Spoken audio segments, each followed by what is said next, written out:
All right, my Reds, welcome to this week's edition of TGIF, I guess you'd call it, but also, as we like to say, this is just the Liverpool 12th man show, and it's a week of reflection, celebration, and some critical decisions ahead of a summer that could reshape the club.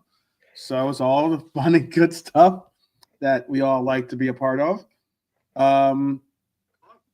We begin with a massive congratulations as well to Alexi McAllister. Oh, excuse my rudeness, by the way.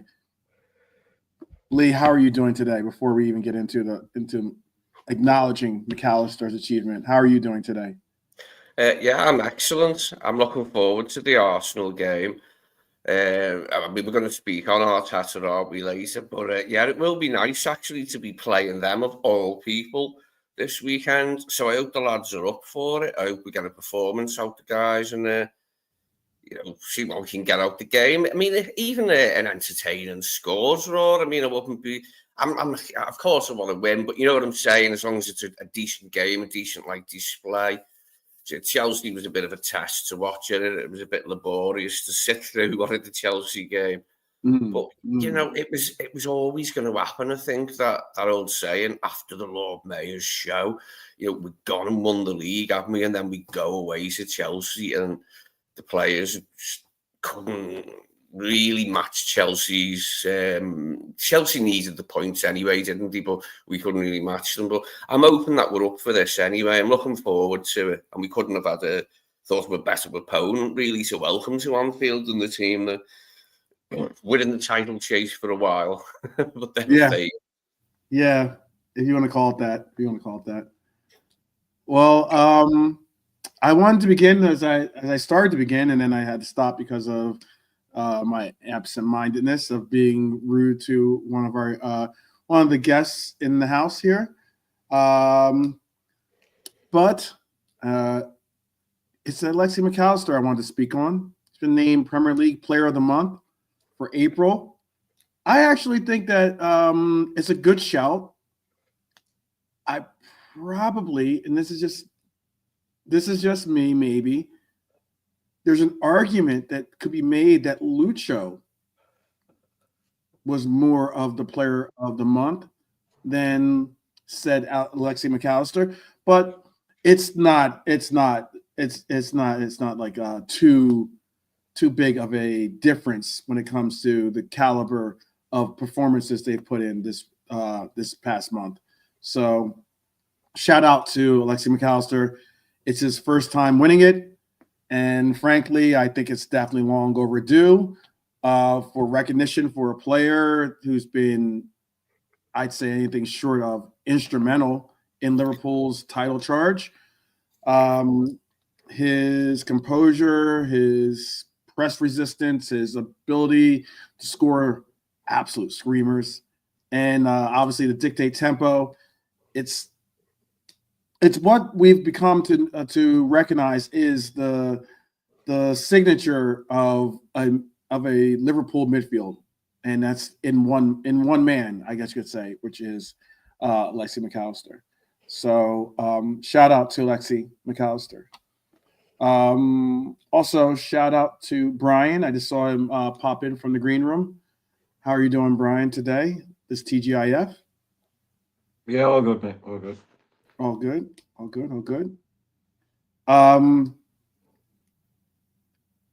guess we could start to talk about still too, from celebration to concern, I guess. Maybe not even concern. I mean, he's gone. This player's going to be gone at the end of the season.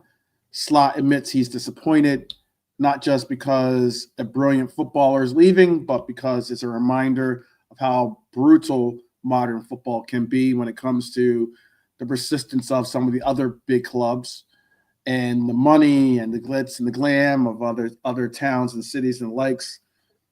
He also confirmed he's only communicated with Trent over WhatsApp. Shout out, I guess, to WhatsApp since the news broke. That tells you something about where the relationship, or at least the timing, is right now. It's like, it's a player that it's a high profile player. He's your vice captain of your team. You almost expect you to have some real open dialogue between you, meaning the gaffer, and the player. But apparently it's just, it's just primarily been going through WhatsApp, which is, it is what it is. It's not daily meetings or occasional meetings in the office or something like that on the training grounds. I'll ask this to the panel. Do you think that Arne Slot is he said he's disappointed? Do you think he's hurt that he's not going to be staying, or is it just he's coldly accepting of a club rebuild? And how do you interpret Slot's tone on Trent? I'll ask that of Lee. I liked what he said in his press conference. About I've come from Alkmaar and finals where we lose big players all the time, or more probably, but I was used to it more often there than what people might be here, like big players leaving. So he said, it's just something, I don't know if he used words like evolution, but he said we're going to move forward, didn't he? And he said he thinks Conor would be a good player for us. He mentioned him having a few fitness problems, but it sounded very positive what he said. He's got a clear idea, I think, what he wants to do once Trent's out the picture, and it's just hope it's good. It all comes off well. Mm-hmm. Especially with the fitness thing with Bradley, if he can get that right, and if he can focus on Bradley's fitness, so he doesn't pick up as many little knocks, then we're in business. We're okay. Yeah, absolutely agree on that one. Do you have a different take, Brian?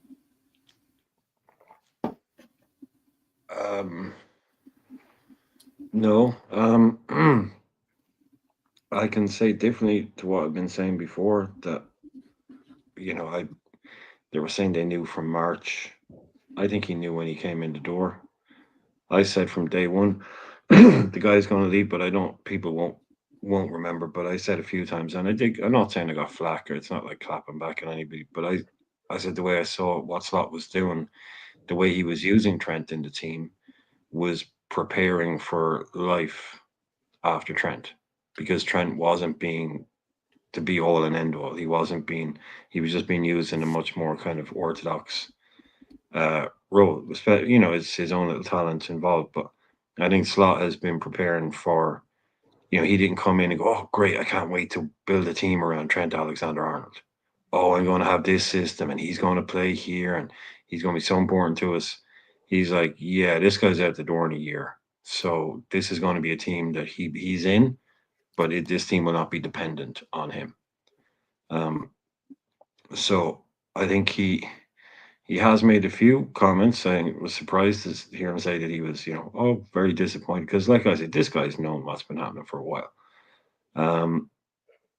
But it's his turn now to probably put that line out there. Like, he also made a point of saying he's not going to tell the fans what to feel or how to think. He says it's not his job to tell any fan what to feel or what to do.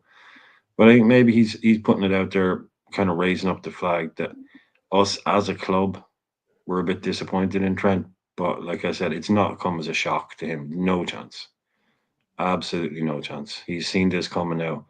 He's a clever man. He's a smart man. He knows Trent, 8 months, and he's still not sitting down. Okay, let's be realistic here. Unless I hear otherwise, I'm not going to plan for my next 3-4 years with Trent as a linchpin of my tactical kind of setup or anything like that. So, no, I think Lee was mentioned earlier on. He's got a lot of praise today for his press conference performance and previous performances. I think he's done a good job of straight batting a lot of stuff and putting it back there. But this was one that, I don't know, it's like a minefield. Whatever path they would have chosen, I mean, Trent, to say it now, say it next week, say it 2 months ago, say it after the parade, say it before the parade, whatever you would have done, you would have offended somebody. I think we can see that, because I've heard people say, when he did it, I've seen people in the same stream saying, why is he saying it now? Why not wait till the end of the parade, and then, or wait till after parade? And other people saying, oh, he should have said this 2 months ago. So you can't, like, there's no right way of doing it. I think Slot has kind of been fairly good at letting it all just fly past him and just kind of, being the last man standing rather than getting caught by the shrapnel that was flying around at the time. I thought he did a pretty good job of that. So yeah, he can move on from now and he can play the power play. Trent's going to be on the bench. He ain't going to start for me. You're out. Bradley's got to be prepared. So he's made that clear, pretty clear, I think, hasn't he? That Bradley's going to start now. And he said he would have started against Chelsea if he'd been fit. Trent wouldn't have started. So I think he's kind of come out now that Trent has said, I'm leaving. He can come out and go, right, well, you're not going to play for me. And the fans will back Slot now. Slot knows the fans will back him. He's not kicking Starboy out of the team. He's putting him on the bench when he's the snake, the rat, whatever people want to call him. So he knows the fans will have his back if he benches Trent. It's worked out. I think Slot's played his cards pretty well. Okay. See some of the other takes in the chat. Let's see if anyone else. You're a bit glitchy. You're breaking up a bit.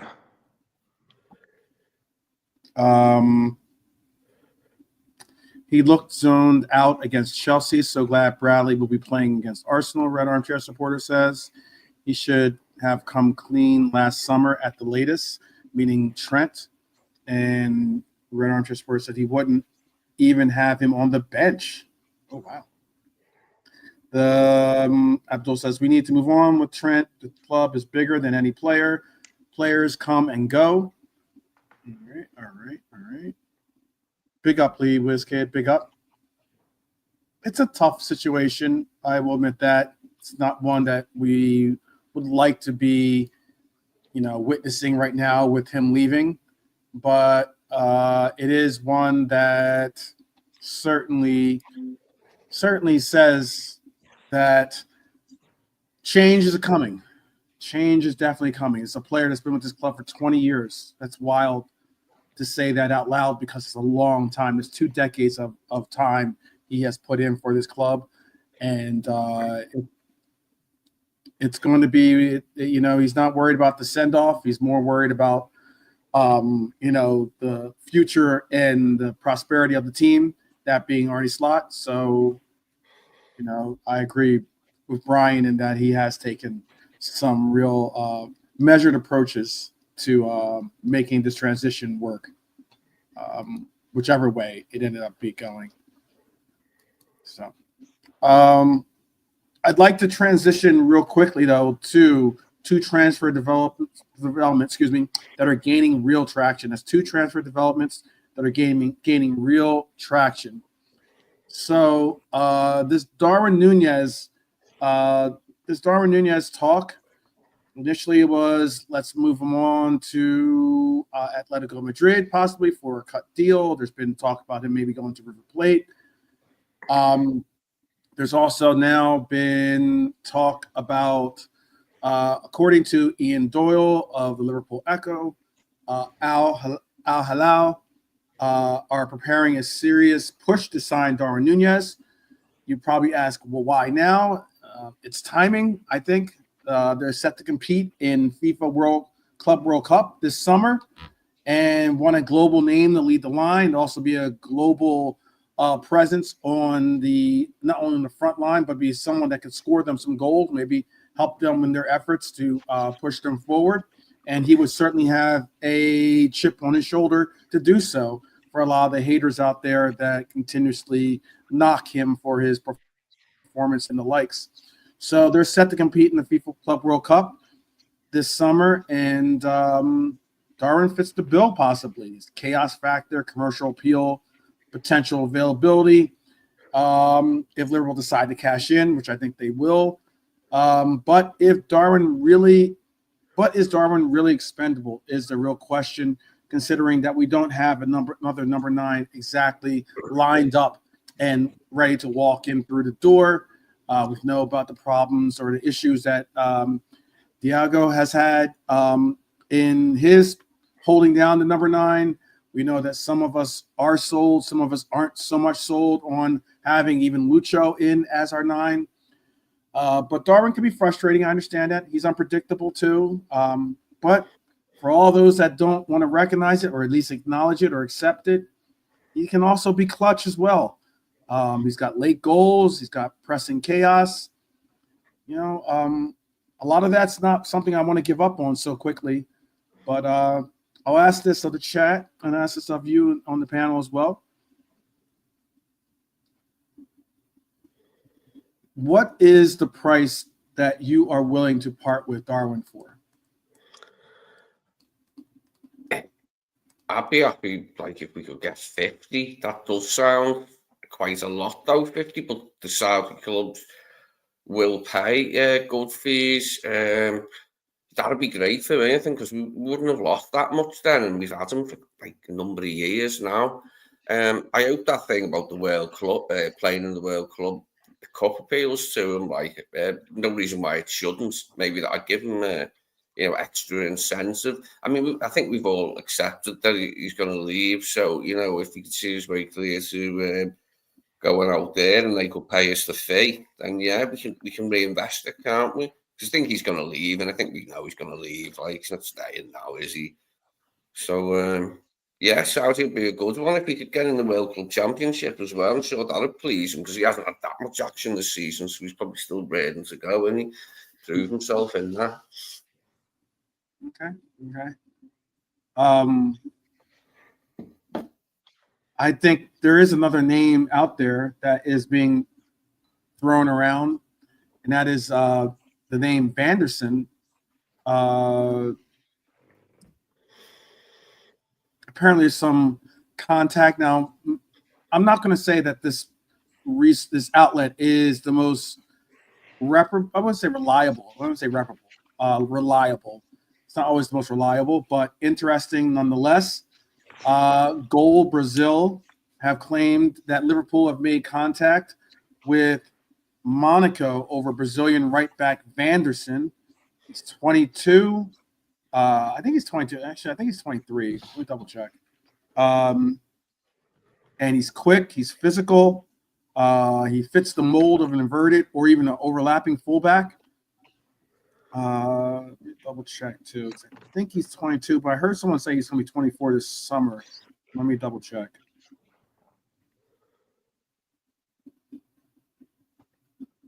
Yes, he is 20. He's 23. He turned 23 he turns 24 in June. So there is some skepticism about the source of Goal Brazil because they've gone on some wild goose chases before, but the logic does track. Look, we're in the market for a right back, possibly to be not only either a complement or a direct competition, or even maybe even a starter. But we do need someone to be either a replacement or a deputy to Conor.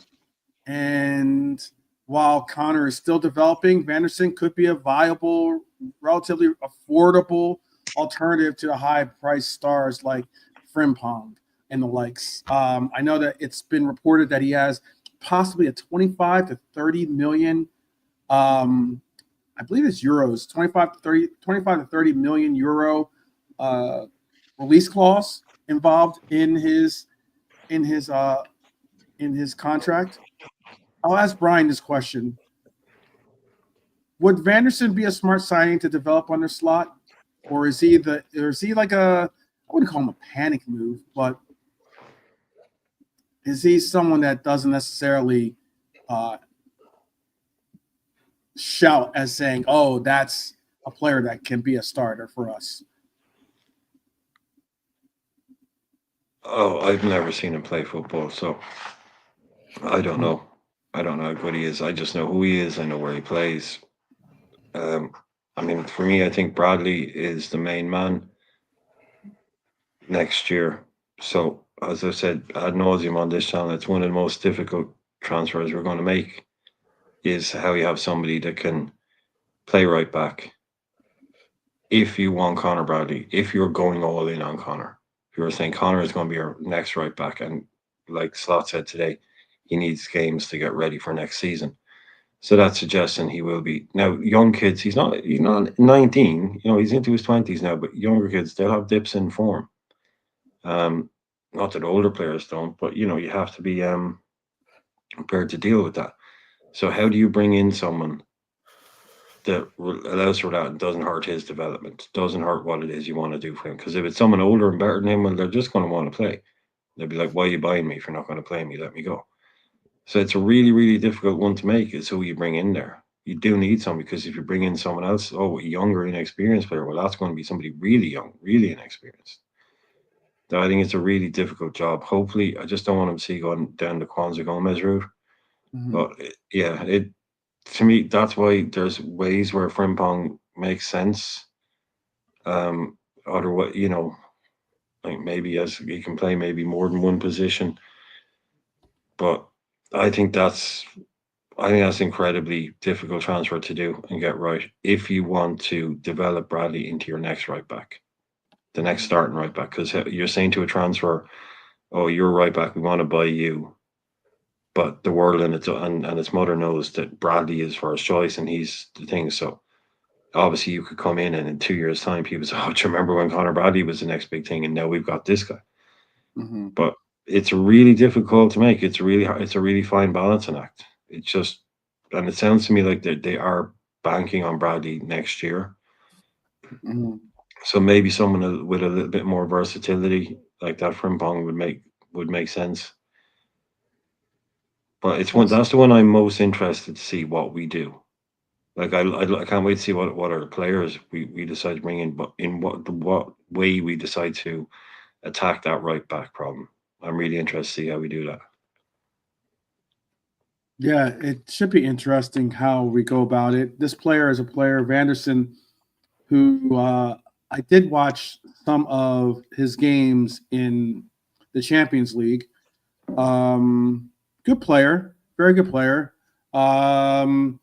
It's difficult when you're talking about trying to replace possibly one of the arguably best right backs in the world. So this in the same breath as Slot used when he tried to compare when he tried to compare Conor to Trent, he said they're two different right backs, and he also mentioned about how many other additional players he's played in right back, whether it's Curtis Jones, whether it's been Kwanzaa, whether it's been Gomez. But he did have a good game in the games that I did watch. I only watched like one or two of his games, actually. I think two. Because I did watch the Barcelona game where he had a very good game in that game. He had 2 assists in that game and really balled out. It's going to be interesting the direction that we go when it comes to figuring out what it is that we want to do with our right back progression. Because let's be honest, Conor's good enough. if Conor had better stability at staying fit, then this would be a no-brainer as to the transition is okay. We don't have anything to worry about when it comes to the players being able to be, you're in and out day-to-day starter. However, considering he hasn't been, it does make it more of a concern as to what we're going to do in this position, I think. So I think he's good enough. I think that's the only thing is staying fit. But he could do that next year. You never know. But I don't. That's the thing. I think he is good enough. I think he's not getting enough recognition for how good he is because of Trent and because of the thing. So it's like if he stays fit, I don't see we have a problem. I just think I can just see it being cover from somewhere else. I just don't see it spending big. But I think Frimpong would still be a good acquisition. Yeah. Frimpong is a good player as well. Someone I heard tried to. Someone I didn't. Let me see. If I look at on FBref right now, it'll like there's so many ads on there that it'll eat up a lot of my memory on my computer. But what I was going to say is that one of the players I heard this Vanderson be compared to is that he is like a Pedro Porro, but with a little bit better defensively, but a little bit less to offer offensively than Pedro Porro. Pedro Porro is a good player. I might not like him personally, but he's a good player. So yeah, and it's not bad company to keep if that's the kind of player that Vanderson is.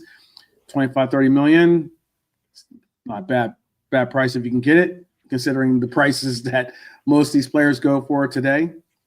What does this say? The panel chat discussions suggest that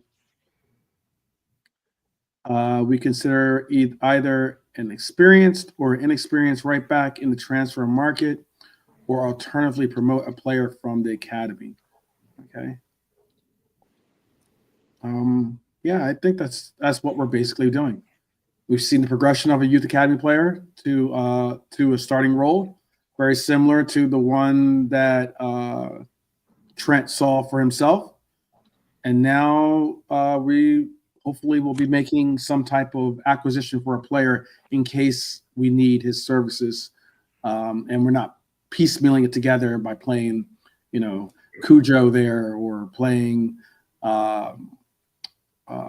Endo at right back or something along those lines. Shout out to Bernie in the house. Big up, Bernie. How are you? Permission to come aboard, Captain? Absolutely. Good to see you, Bernie. Thank you. Brian sent me the link, actually. Yeah. He said he told us in the private chat. So Yeah. we are ready. We're at port waiting for you. So I was going to ask you this next thing. Since you're just joining us, I'd like to hear your feelings on this. Let me just give you a little background info on what it is that I'm going to speak on, because this is Arteta's excuses, this UCL chaos, as Arsenal slip while England floods Europe, because that's exactly what we've just done in being the English Premier League teams that have now seen their bags pretty much stamped to go to Europe next season, because we head over to North London. We got Mikel Arteta and Win the dog that just keep talking and barking. This week, Arteta finally admitted that Arsenal have taken a step backwards in the league.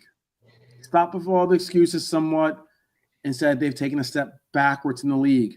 And I'm like, okay, cool. That's fair enough, I think, because I think if you ask a lot of Arsenal fans, they probably would say the same.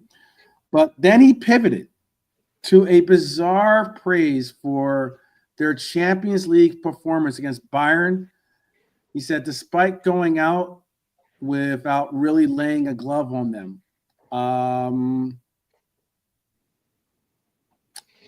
it was interesting. Excuse me, PSG. I said Bayern. I meant PSG. He says this feels like a manager. This basically feels like a manager spinning the narrative. I don't know what's going on with Arteta. After bottling another title charge, this is now the third time in a row that they'll be second place, or potentially second place. There's still the potential that they could end up even slipping down in the ranks. And I think it's actually a Premier League record to go 3 times in a row for a second time in the league. But the weird part, he tried to paint it as a proud moment. Arsenal fans deserve better than fairy tales, I would assume, but who knows? Maybe they don't. I'll ask this of you, Bernie. Has Arteta's rhetoric become, can we say, delusional? Or is he protecting a fragile squad with spin?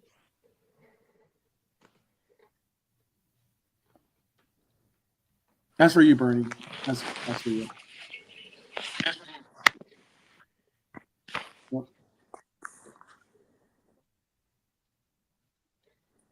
Yep. I think Bernie's still getting some of her bags onto the ship. You there, Bernie? Yeah, can you hear me? Oh, I can hear you now. We can hear you now. Yeah, do you know what it is? Some of you guys might be able to help me. My phone has just gone out of contract, and basically I've paid for it. And my 5G has dropped to 3G, so my internet is like hopeless at the moment. So I just wondered, is that like a thing? Is that so that they'll make you buy a new phone or something? Yeah. They do the updates. They end up doing these updates on your phone, and every time you do the updates, you're thinking, "Oh, I'm going to be updated, so my phone works faster and better." And normally, it's unless you have like the newest phone, it's probably making your phone slower because the updates are more suited towards the new phones as opposed to the old phones. And it's a weird way. Yeah, so sorry, apologies. So I'll ask you the question again. Has Arteta's rhetoric become delusional, or is he protecting a fragile squad that is with his spin that he's doing, do you think?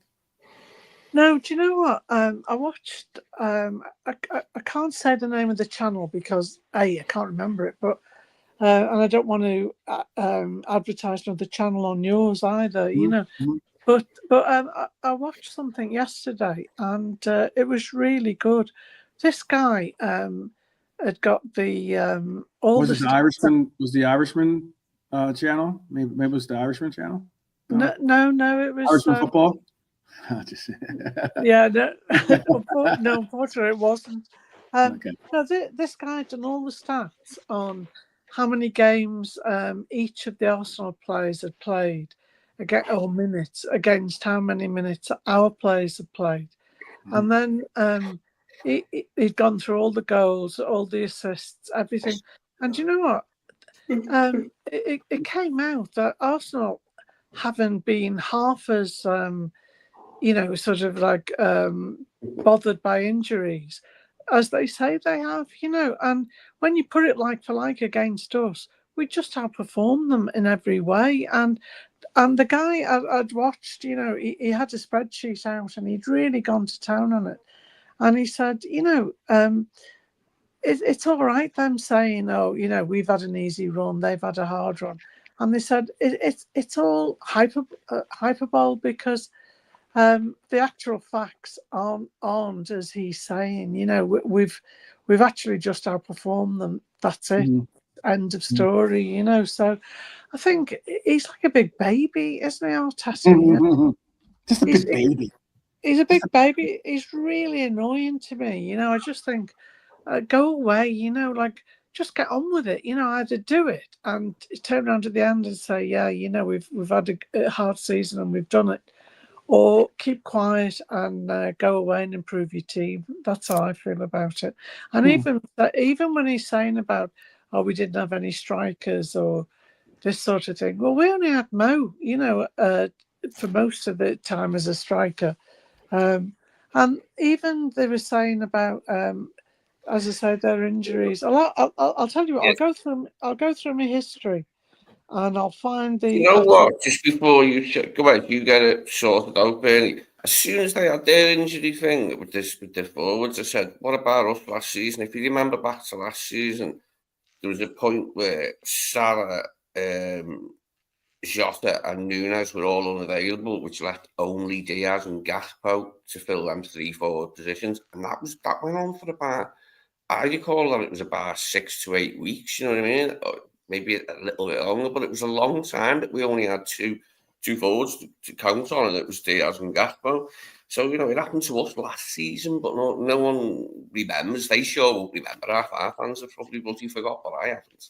Well, also, I think their goalie has been constant throughout. But ours wasn't. We lost Ali for how many games? I mean, was it 10 games or something like that? I'm sure it might have, I can't remember. Yeah, Ali was missing for ages. Then Ibu was missing for ages. It's not true that we haven't had any. We've just had less than some. That's what I mean. If you put our injuries or against theirs, we've probably come off worse in some areas on the pitch, but we recovered it, and just got on with it. Remember how And many then, injuries we had last season by the time the Carabao Cup final coming around, and that's about all the kids in the squad. And thankfully, they got to be on the winning side, the ones that played. But McConnell played, Dan's played, who else played that day? But No, kids in the squad, didn't you're right, Bernie. Can you imagine if Arsenal had to go 10 games with Neto in net, yeah, or even Tommy Setford, I think his name is. I think he's like he's a youth academy player. I think that's on their team now. But those are the three goalkeepers. Obviously, Raya, Neto, and Setford are the goalkeepers for them. And it's one of those, if you think that they had a bad run with trying to figure out their striker position, imagine if they had to fend off with a goalkeeper, with a second string goalkeeper. That isn't even a second string, really. Well, we had Robbo out. We had Trent out for so many games as well, didn't we? So when you look at what we've dealt with, and it's not just that. How many points clear are we ahead of them? It's not like they've been very close to us, and they've only lost out just because of their injuries. Right. We've shot right ahead of them on just because we've worked hard and we've done it, and that so. He needs to keep quiet and pipe down because he's just talking a load of rubbish as far as I'm concerned. Okay. So I guess you'd classify as more delusional than definitely. And I think 12th. He tries Arteta the mind games that Pep used to a certain extent. Gosh. Yeah. Doesn't he? But even Pep's starting to look classy next to Arteta. He's been fairly bizarre, hasn't he, the last few weeks on more than one occasion, hasn't he? He's been fairly bizarre in interviews and just said questionable things. And I was going to say for a man like that, don't really. It's been funny, laughing at him and that. But he has been on one for a couple of weeks, hasn't he? Arteta, ever since he was not going to win the league, and then it's got worse. Obviously, with them now going out after all the euphoria. I was going to go even further with the way that he's. He complained about the shape of the ball or the pressure and the. He's got on weird. The Irishman is saying it's the pressure of the job. He was talking about the pressure in the match balls, or he was also talking about. He was talking 1 minute. He's saying how we shouldn't criticize the referees to when. It ended up going he ended up getting some decisions against him. All of a sudden, it became the league is out to get them. He's made a lot of different tongue-in-cheek comments when it comes to talking about the injuries, trying to point out. Apparently, he thinks that the season's only a 36 or 35 game season. Apparently, because. He's talking about how his teams previously had more points than we do, and there's still 9 points on the table for us with these next 3 games that can end up because beat his team in both attributes. So he's saying that we won the league on only low points, and they've had more points than us. But he's forgotten about the games we've still got in hand to play to bump those points up. Yeah. It's a wild one. It's definitely a wild one because he's someone that I don't want to see him go as Arsenal coach. I think he does bring some. He does bring a little bit of banter and mockery to the league by his actions and his and the way his team responds or reacts to his decisions. He's not a terrible coach. I'm not going to go that far, but I will say that he's been fortunate to be given a job that at one of the biggest clubs in England with no real past pedigree. And as long as he's at the helm, it's similar to when Ollie was at the helm for Manchester United, or even more so when Eric Seven Hag was at the helm for Manchester United. I wouldn't go as far as to say they're horrible coaches, but I would definitely not say that I would love to see them continue at their jobs, considering the kind of performances that they tend to bring with their clubs. He's definitely improved them, hasn't he? There's no doubt about it. He's getting a team together. But the thing is as well, where he's, when he's talking about it, that was the other thing. What we spent in our season against what they've spent, and they've still fallen well short of us. And that, because we only spent on Chiesa, whereas they've spent quite a lot of money, haven't they, to get their team? So on every level we've beaten them. He just won't accept it. We've beaten them hands down. We've spent less money. We've had just as much injuries. We've beaten them with a lot of points to spare. And if I was him, I'd just get on with doing what he's doing, because he's doing a good job, like you say. He's not doing a bad job at Arsenal. He's just not good enough yet to beat us. Yeah, that was the strangest thing amongst all the strange things he said, when he said Liverpool on easy 4 points, and we had more when we nearly won the title. But yeah, that was after a whole season. You balloon as what are you on about? It was so weird, wasn't it? I just don't know where he was coming from with that one. I think he must have had something in his mind to say, and then like, do you know what I mean? Something else came in, then you got the two things mixed up, and it sounded like that. Well, there's notable content creators out there that are. So I just watched an episode actually of on ESPN. There's Arsenal supporter content creators that are giving Arteta a pass. They're saying how it's somewhat disingenuous to think that he's had a bad year, and I'm not saying he's had a bad year, but it was interesting because the way that the perspective they said it is. For instance, and I'll ask this. This is a rapid fire answer, so you can say this yes or no. Being that Manchester United and now Tottenham are about to fend for a Europa title, it's their invitation to. It'll be their invitation, obviously, to Champions League if they win it. Either team wins it, because one of them is going to win it, obviously. I wish one of them didn't have to, but yes, one of them is going to win it. And it's for two teams that are in, respectively, 15th and 16th place in the league right now. Which one's higher than the other one? Huh? Which one's higher than the other one? I haven't looked that far down the table. Manchester United are higher than United. Okay. Manchester United, are higher than Tottenham. Oh, it is a weird thing, isn't it, that they're contesting the Europa League final when they're both having the poorest seasons they've had in a long time. So, I mean, Spurs haven't finished this low in a long time, and United most certainly haven't. For them to be contesting the Europa League final, that's interesting, isn't it? I can guess. I can get your question is basically, if whoever wins the Europa League, have they had a better season than Arsenal? Have they? Is that what the question is?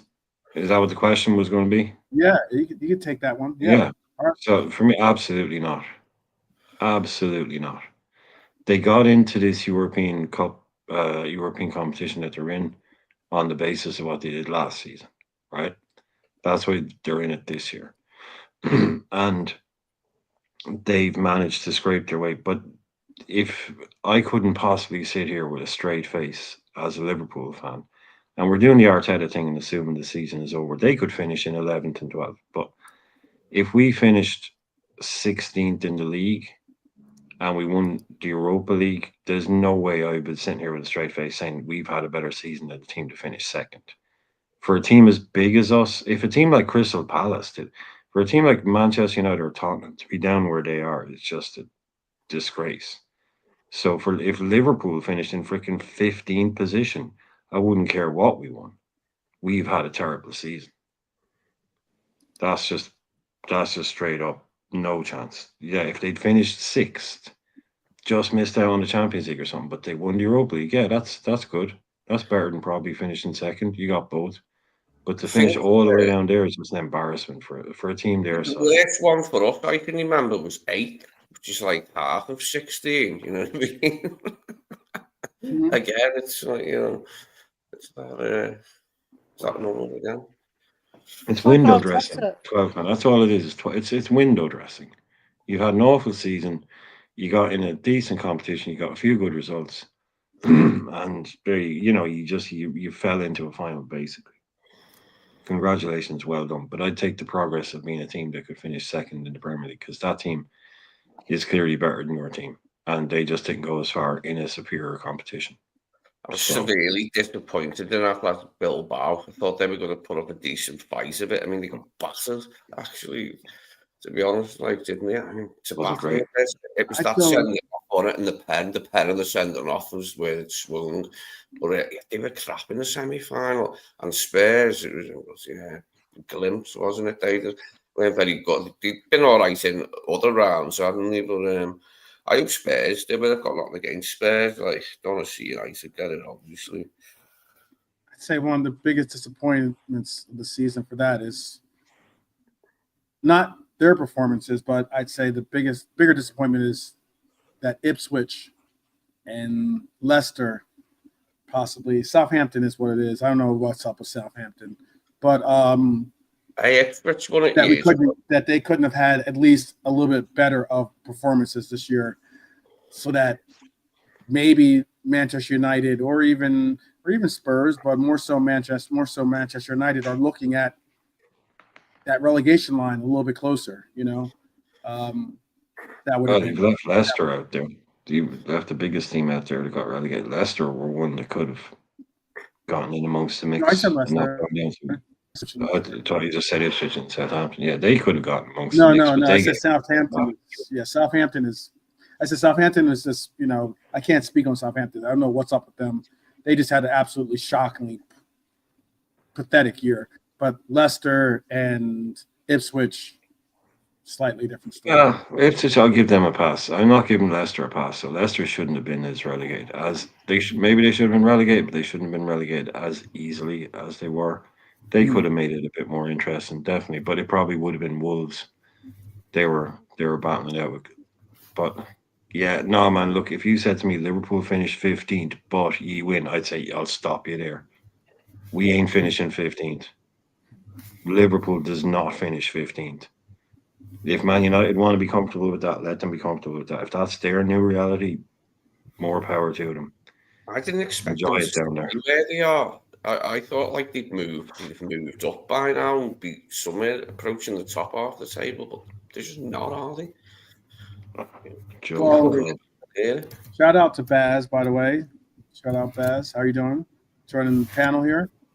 All good, all good. Thank you for having me, 12th man. Big up the panelists and big up chat. Certainly so. I guess I don't know how this is if it's going to split opinions or not, but I mean, England will have 6 teams in next season's Champions League. Yes, 6 teams. I mean, we were talking about top 5 for a while. Now we're talking about 6 teams possibly getting in from England, because either Spurs or Manchester United could qualify for winning the Europa League, and with England's coefficient ranking so high, they're going to get. We're going to see 5 teams from the Premier League get in as well. So that's Liverpool, City, Arsenal, Villa, plus possibly Spurs, United, or maybe even Newcastle. It's gotta be Crazy. impressive. That's 6. Maybe even maybe it's just Chelsea, kept up maybe all Spurs. the way.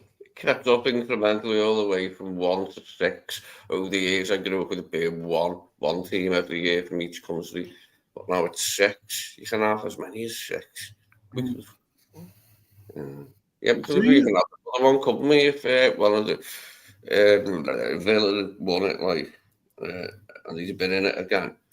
The year Villa won the European Cup, that was when Ipswich won the Europa League, called the UEFA Cup. Then was the same trophy. It was quite a good team.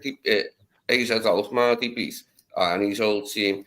So he had that like bald midfielder, Johnny Method, and then he comes to to Division 1 with Forest. I think Arnold Muren was in that team as well for Alkmaar. He was a good player who went on to play for United.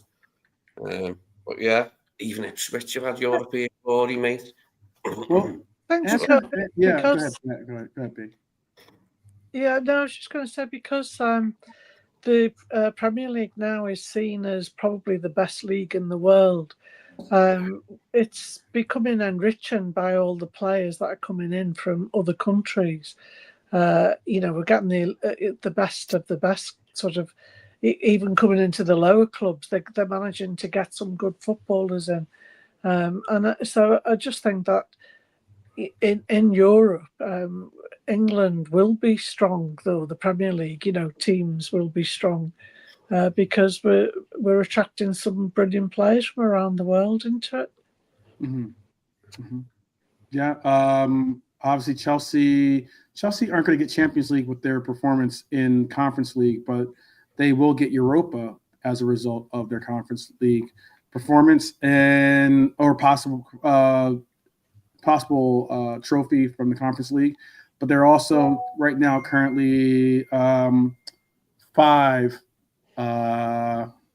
There's a good 5 teams, like I said before, but Newcastle, Chelsea, Forest, Villa, all viably contending for and if anything, maybe even City might be able to push up to second place, maybe, especially if we beat them this weekend and obviously City win in their efforts. They would be tied on points, but behind in goal differential. So there's a lot riding on it. And I was going to ask you real quick, yes or no, though, answers. Brian gave his yes or no answer. If Manchester United has a win in the Europa, or Tottenham have a win in the Europa, would that be a better year than Arsenal? Because basically the premise of the question was from one of the content creators I heard out there was basically saying that silverware is overrated and that it's about the entire year as a collective, being that they made it to a semifinal, being that they ended up second place in the league.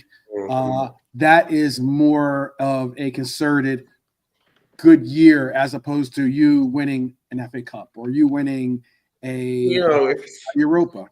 Yeah, if Arsenal finish like 14 places above Spurs, but Spurs win the Europa League, I don't think it'll bother us. The season will live longer in the Spurs memory than this one will for the Arsenal, in the memory of the Arsenal fans, is what I would say. Okay, well, and again, they're at 6. Arsenal's at 67 points.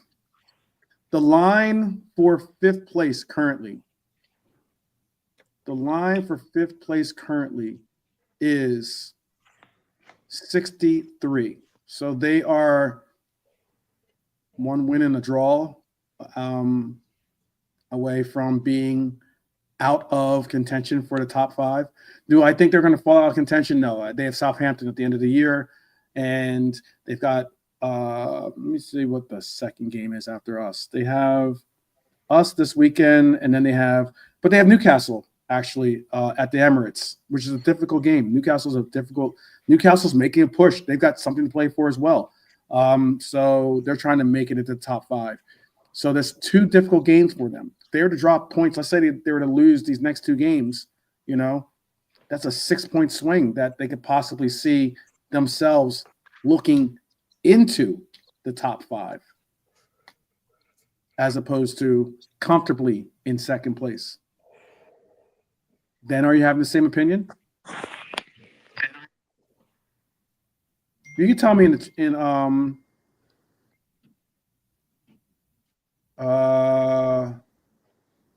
You can tell me in the chat too, by the way, what you're feeling as well. 12. But I'll ask this of. Let me ask this of Bernie, Baz, and then we'll and then Lante. We'll bring in Lante since Lante is just joining us as well. Yeah. So I didn't quite understand. yeah. So Well, go on. let Bernie go first, then I'll bring it to you, Baz. Yeah. All right. Cool. Go ahead, Bernie. I didn't quite understand. Are you saying that if the likes If- of Spurs, if they get If Arsenal were to drop out of the top Europa, is five, that better than?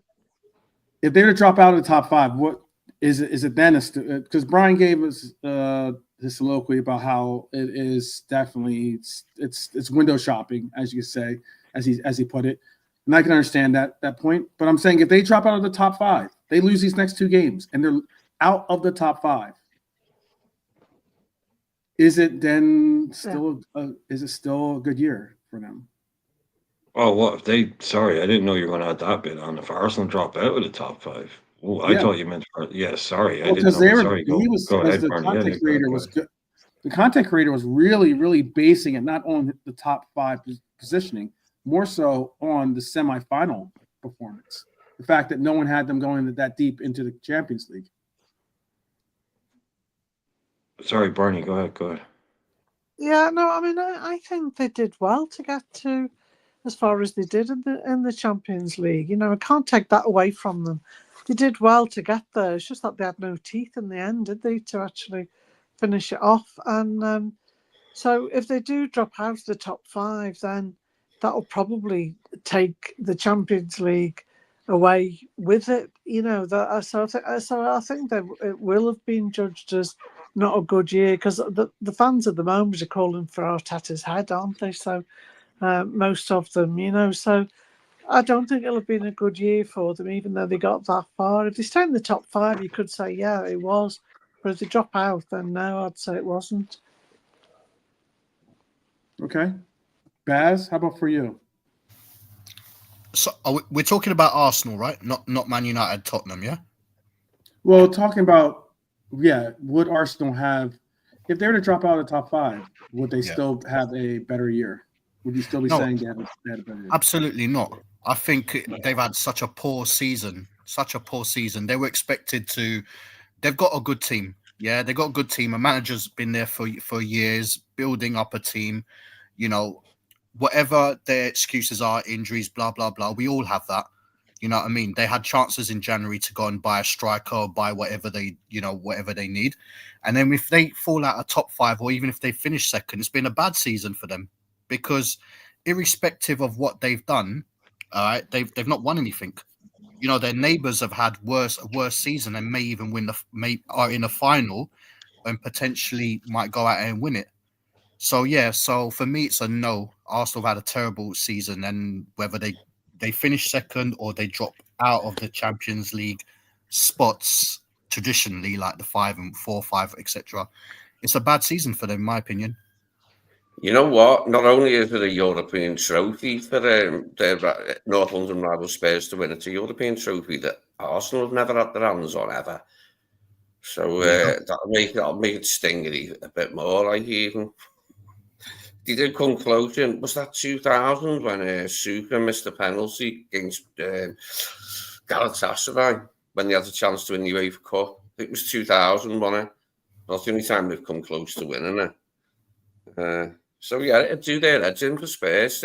Okay, they like I said, they could finish like 14 places ahead of them, and they've obviously had a much better league season. But they won't remember this season because they didn't win. So where Spurs fans will remember it for a long time because they won something, in Europe.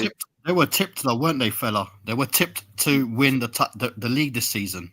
Oh, they were tipped big time at the beginning of the season. Loads of people tipped Arsenal to do it this season. I was looking at some of the stuff in the beginning of the season. The pundits who said it, and there was loads of them, mate, who picked Arsenal.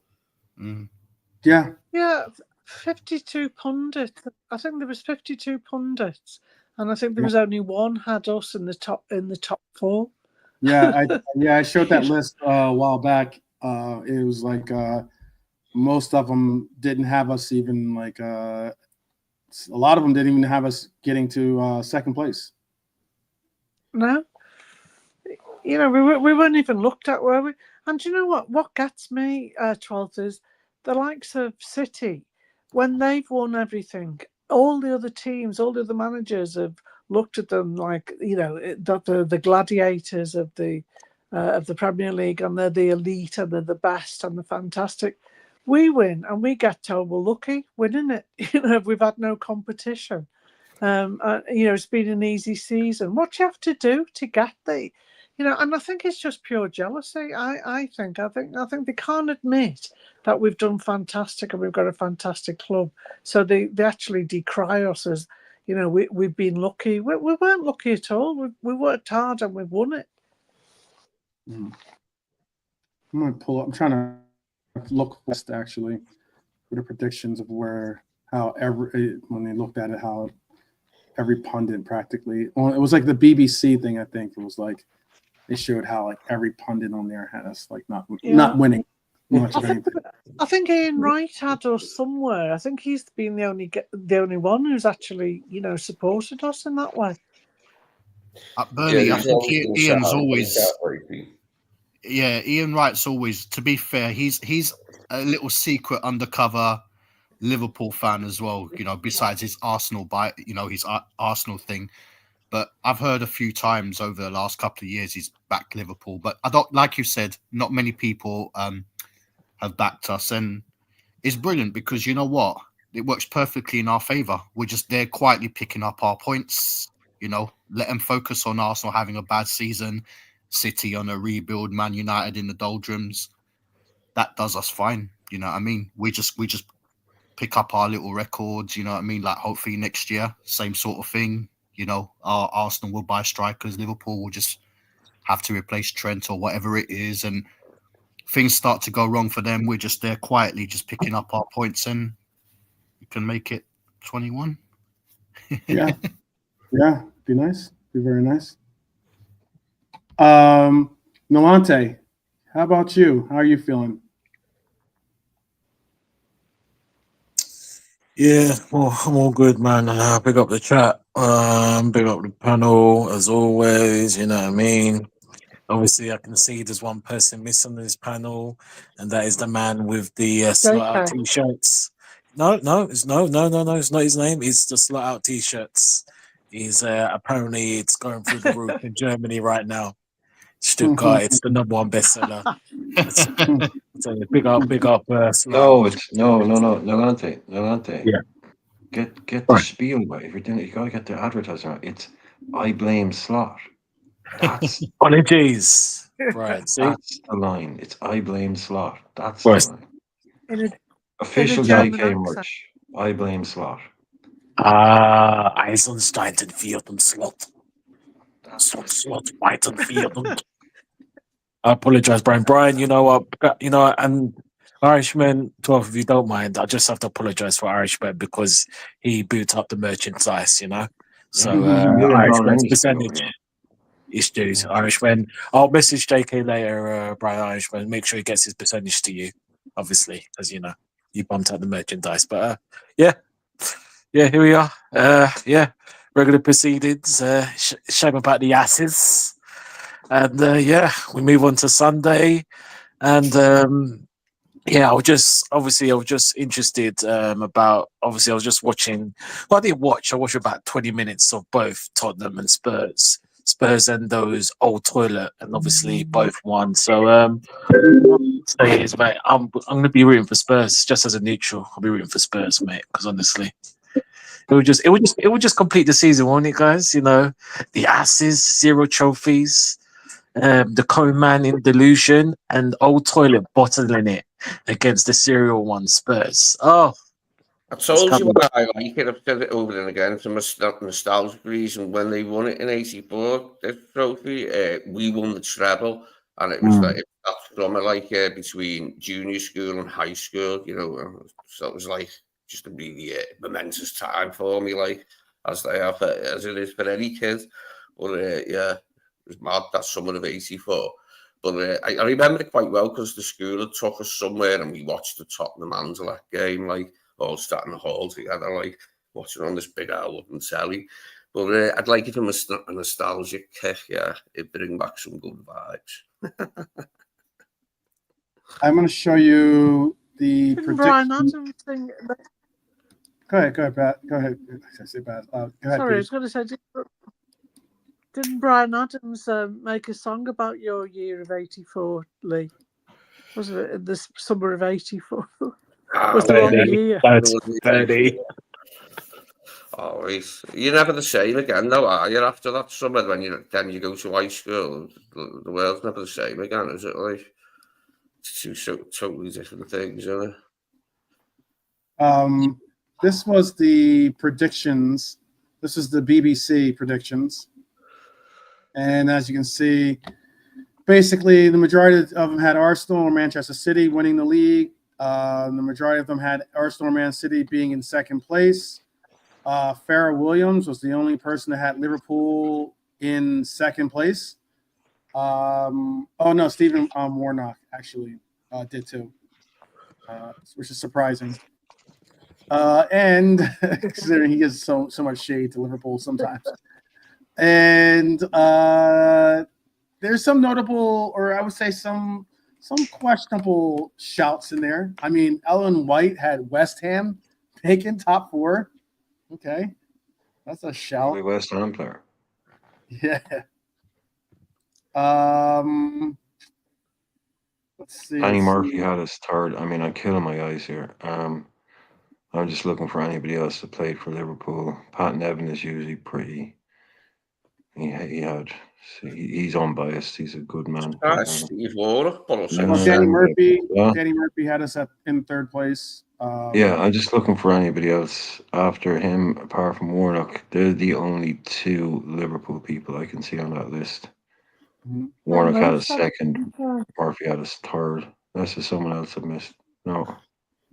Jermaine Beckford and Ashley Williams had us in 4th place. I'm trying to think if anyone had us not even making the top 4 though. Yeah, there's 3 there. There's Leon Osman and Pat Nevin. Oh, hang your heads in shame. Hang your heads in shame. I remember that for Everton and for Chelsea. He was a good player, like he was like a little gnome or something, money. Pat Nevin. Yeah, no, I just look the way I look at it, I say most of these people go with the bookies, but like we talk about pundits, they're all. I mean, if I was a random ex Norwich and Blackburn and Leeds player, and someone asked me to do this, you're talking about a Liverpool team that had finished outside the top 2 for the previous 2 seasons. They just lost Klopp. They just hadn't bought anybody. And they brought in some guy called Arne Slot that nobody knew about. So for the average pundit with 5 seconds to make an opinion, they're probably not going to pick us. So I can understand it, but I like it. I'd rather do it that way than, because that just says to the likes of Arteta and Man City that, this is how much he slipped up. Like, this is like Arteta, he's squirming because he knows this was theirs, because everybody sniffed. Like, I said, like, from constant, I said, look, we can win this league if a certain set of circumstances happen, mainly regarding Man City, and that's how it played out, and we won this league. Everybody out there, you can see they were sniffing that possibility, and they said, if that happens with City, they drop off, KDB gets older, this guy's gone. If they drop off, it'll be Arsenal. All those people that were picking Arsenal, I guarantee you, they would have said, caveat that if City to have an off year because of this, and this. None of them would have said, oh, Arsenal are clearly outright favourites. But Arteta knows that, and that's why he's so riled up. That's why he's spinning in the wind now and coming out with all these stories and all these statements. Also, the pressure of the job, like I said earlier on, it's a pressurized job. And when you lose, it scrambles your brain. Because he knows everybody out there said, if Man City mess it up this year, it's Arsenal's to win. They have to win it. And he knows this is their opportunity. And he knows that he's been shown up by Arne Slot just walking in and monstering the league after 1 season. That's why his head is gone, because he knew this was their opportunity. Mm-hmm. Yeah, and it's probably like They you messed say, it up. Brian, the fact that Arnie Slot is his first year in here as well. No After he's been- transfers. Nobody, like he broke Chiesa. He's played him for about 7 minutes. So no transfers, no nothing. 1 year, doesn't know the league. Shows Arteta how it's done in the space of about 9 months. Well, I've added my. Well, I believe this was my picks for. I was on Coppish in the beginning of the year, and they asked me. I was on the actual panel for them for a rare show, and they asked me what was my top four, and I had it as being Liverpool, City, Newcastle, Villa,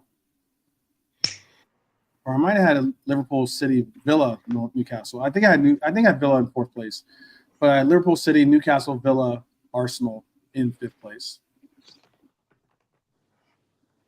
Some might say that's just me being a hater, but it's all good. It's all good.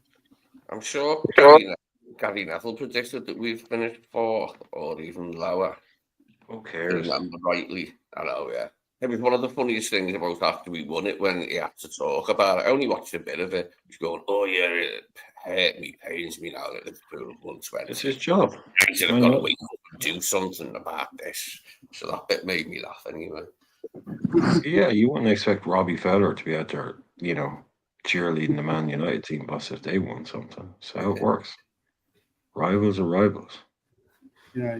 I That would be honestly, funny. I know Robbie that Fowler popping up in the team boss. I know Pops is poking fun at my prediction, but it was less on the fact of it being a troll. It was more of it being for Arsenal, and more on the fact of it's only been done once before, a team ending up, I think, second place 3 years in a row, and the probability of it happening again, I didn't think was that high of a probability, so I didn't have them in second place. I like the fact that I think that you could argue that Newcastle, and I had a very, very I just think Emery is one of the best coaches in the league, to be honest with you. So I had faith that he could possibly get top four, and I just thought Newcastle was a good enough team to get top four. I mean, they got it once before this, but I think that was going to be. They obviously knew they weren't going to be title contenders, but they were certainly going to have top four as being their goal for the year. And I think that's what they were set. That's what they were set to do, at least at the beginning of the year. That's what I thought. There's only 4 points between them and Arsenal, isn't there? And it's only there's only 1 point between them and City.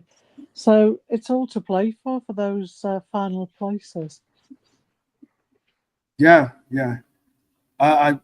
Pops, you can check the tapes. If you don't believe me, you can go back to Coppish. I did have them as falling out of top four, because I just think that it's like, look, there's a lot of wear and tear and toll that's put on a team when you're fighting for those runs. You're going to have drop-offs, I don't think many of us really thought of our teams some of those Klopp teams are going to drop off to the level where we'd be fighting to get top four. And I think that those teams of Klopp's years that were fighting to get top four are better, or were a better team than this current Arsenal team. So I don't think it's a reach for me. It's more so just me doing a little assessment of. I just think that there's a lot that you're putting on. It's a lot of wear and tear on. They're putting a lot of wear and tear on the backs of Saka and the likes. And I just thought that was just they're eventually going to have a drop off. And they've been fortunate with injuries the last couple of years, and this year it finally hit. So this year it finally hit. But it's not much of a reach if it actually happens, though. I'll tell you that much. And I will tell you this. Joe Gomez, this is a reach that we all like to see. Joe Gomez has returned to the pitch. We all know that also Arne Slot has named Bradley a starter. So that's great news for a lot of us that are looking to hopefully see Joey one more time, possibly, if not more, but certainly one more time this year. Maybe even get a goal. Who knows? Now that might be a reach. That might be a reach. but all the same, Joey returns after hamstring surgery that he had in February. Many feared that he would not return for the entire season, but he's pushing to play some part in May's final stretch. Will it be a farewell? Maybe. Hope there's some of us that are hoping it's not, but there's some that could maybe see that it might be a farewell for our Joey G. There's chatter about a move, but seeing him in a red shirt one more time would definitely be a moment for a lot of us, especially considering that he had to partake in the celebrations of winning the league as a bystander as opposed to as an actual contributor. Conor Bradley will start for the game against Arsenal. Slot made it clear in his press conference he planning ahead. Conor needs more minutes, and especially with Trent out the door. This is his proving ground. Do you think 12th? Do you think that Trent will go on the bus? Actually, get on the bus? For the celebrations, or do you think he'll be released early to go off? Yeah, the way that Slot said in the press conference, he said that he was trying to be coy and said, "Oh, do you know something I don't?" Basically, okay. He said, "Has he announced where he's going yet?" He said he's just not returning to the team yet. So yeah, okay. Oh. You there? You good, Nwate? He's talking to someone else. Oh, okay, I'll put him on mute just for the time being. I'm going to ask this of you, Bernie, and then I'll ask Bernie, Lee, Brian, Baz, and Alante in that order. Should Slot throw in more of the kids now or finish strong with the core squad, Bernie? Well, we haven't really seen the kids this year, have we? Compared to when under Klopp. And I think, now that we've secured the title, well, maybe not for Arsenal because I want to beat Arsenal, but I think after that, if we get a win against Arsenal, I think after that I would like to see the kids brought in, or some of them, because I think it lifts them every year, gives them something to aim for, that they can play for us. And also, a lot of the fans want to see them. A lot of the fans are watching the unders, keeping their eye on them. So I don't think it'd do us any harm to let a few of them come in. If we're winning the game, if we're not winning the game, then I wouldn't. But I'd definitely put a couple on the bench, see how they go. Okay. Baz, would you want to see more of the youth be emphasized in some of these games? Yeah, definitely. They're the future, aren't they? So we've won the title. There's nothing else to play for. Just obviously points, if anything. If we're trying to brag that we've got 91 points or whatever it is we can make, it'd be nice to see the kids play. Especially young Rio. I'd like to see Rio get a few more games. Conor Bradley would be perfect, if Slot is saying he's going to be getting the games. That's perfect, because then it shows it's nothing to do with sentiments and seeing people, thank yous sort of thing. It's business, isn't it, really?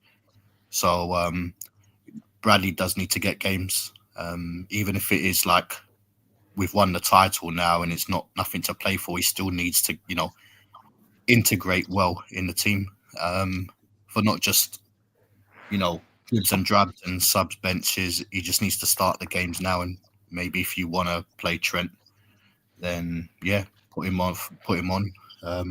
But towards the ending. So yeah, Yeah. kids seats. Okay. All right. Milante, how about for you? Oh, Milante's still No on funny accents this time, mate. All right, none of your funny accents. Oh, there's no funny accent, Brian. What makes you think of such a thing? Can you do an Irish one, Alante? No, he tried. Don't.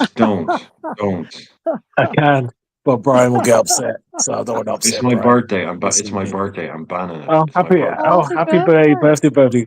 Well, no, I'm joking, Brian. Don't worry. I won't You're upset you. supposed to. We're just gonna pretend like we didn't. Brian's not in the mood for our Irish Happy accents this evening. birthday to To you. you, I'll break this up. Happy happy birthday. birthday to you. Aw, Happy birthday, dear Brian, Irishman. Mr. President. There you go. Happy Oh, birthday to you, Waterford's own son. Yeah, Waterford. Happy, Yes. bir- No, it says Dublin, happy but birthday, Brian. Happy birthday. Birthday, Brian. it's oh, from the big, that's Happy not even Mansfield to a big city and beyond. Many happy returns. Yeah, Oh, big up, happy Brian. birthday. Happy birthday, man. Menu, exactly. Should have told I us appreciate before. We're a bit Thank late you. singing now. That's No, good to that's really mention. nice. Thanks, man. Thanks. Yeah. Shame you didn't do it for my one, but we move. Oh, I sang. That's fine. I I'll sang go put for that you. note. But anyway, happy birthday, Brian. I hope many attends and all We the said best. happy And birthday. We did. I think you got a We song too. did. And I You sang did. they too. get a card, did I? Yeah. They get a card like Brian. That's fine. Don't worry. I won't do an Arteta. Oh my goodness. Joking. Donante, Well, what do we you, all if know you who the best panelist is. It might be Brian's birthday, but we all know who the best panelist has really been over the season. right. Good Arteta. I was gonna ask. Oh, excuse me. Tell me your opinions. Then, let's say you do bring in a Trey Neone, or you do bring in a Rio into this lineup. You know, that's just two names off the top of my head that probably you have at the top of yours of wanting to see get involved in some of these late games. Who do you sit? Who do you sit? Who do you have as a healthy scratch on the lineup, basically? Mm-hmm. I could see like a potential to give them minutes in some of the games left, but like not starting them. Obviously, like that'd be a step too far. That's not going to happen, is it? Like that he's going to start one of them, but they might get minutes, either Ione or Rio. Yeah, and I think if Slot said to the team, beforehand, we're bringing in some of the young lads spot on the bench, and don't be offended, but at some stage, if you secure the points, we'll put them in and give them a run out. I mean that's fair enough. He felt like he was going to use next season, or players that he is keen on. Wouldn't it be like see he was actually keen on if he did do that? Do you know, I think there's at least two lads in the unders whose name is Trent. Now, whether they were named after our Trent, I don't know whether that would be the case because Trent Kane Doherty, isn't there? Yeah, he's not bad, is he, Lee? I've seen him. He's quite decent. I haven't seen him for a while because I'm not on TV anymore. But yeah, I did see quite a bit of him. Not a bad player. So Trent will live on. Mm-hmm. Trent will live on. And then, all right, then tell me, Lee, you're the man on the ground. How do you think the people in Anfield are going to react to Trent?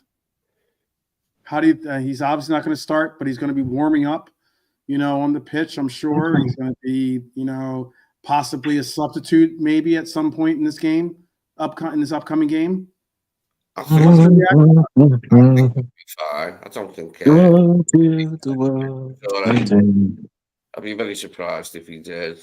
I actually felt Conor Cozy getting booed when he come back to play this. He obviously played for Everton, didn't he? And he got some boos, but I can't see Trent getting any boos or anything. I'd be shocked if he did. I think he'll split the audience a bit because of the free. I think up to then there was a lot of people thinking he's been with us. He's done a lot for us, Trent, hasn't he? He's been a big part of our success. So I think a lot of people thought that that's fair enough. But this going on a free is sticking in a lot of people's throats. I think there's an awful lot of bad feeling around about that. Okay. Brian, you think he's gonna get a warm reception? Oh, I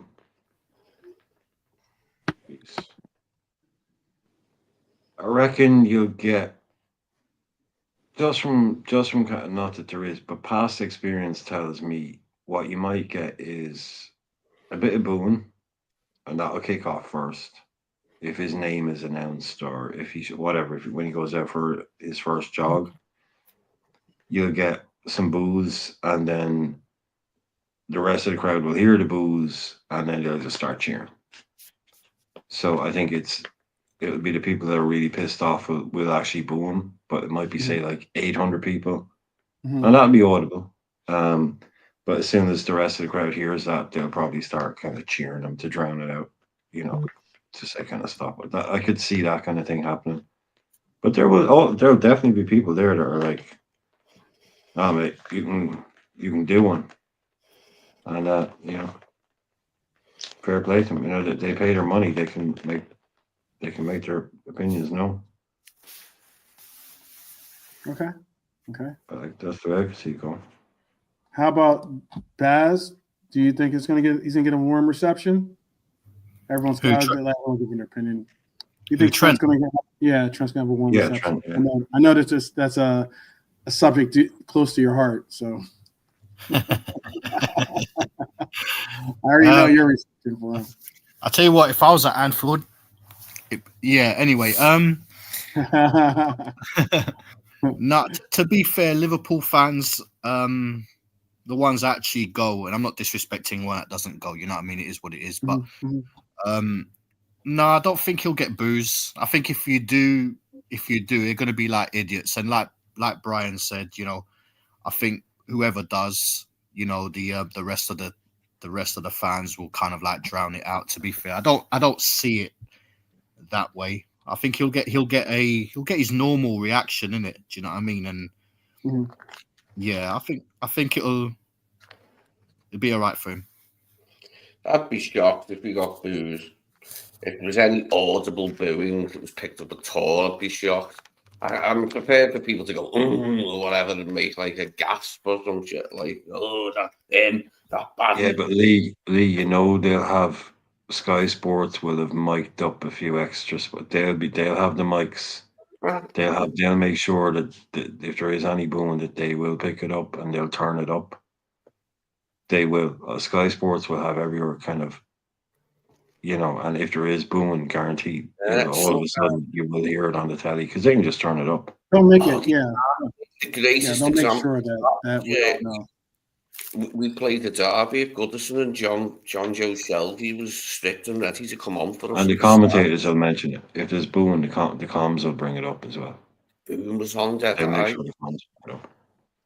Well, how about we focus? Let's change our focus then to.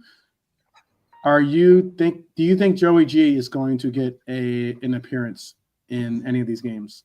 Is he back? Is he? He's back. Is Joey back? Mm-hmm. Like training today, kind of back for first team training, kind of. Oh, cool. Okay. He's on the training. Oh, bench. nice. Okay, I'll leave that one for Nolante. Nolante? Yeah, because Joji, he would have been back last week, but again, training. So I think slot. Excuse me. I think the slot machine just thought it's no point. But if he doesn't get any game time for here against Arsenal, then I think he will make appearances against Brighton and Palace. So I think he will. I think he will, man. Yeah, because I don't really. I mean, again, the team against Arsenal. Again, I think it should be. Again, me personally, I wouldn't. I wouldn't play him to the top dogs, but that's just me, innit?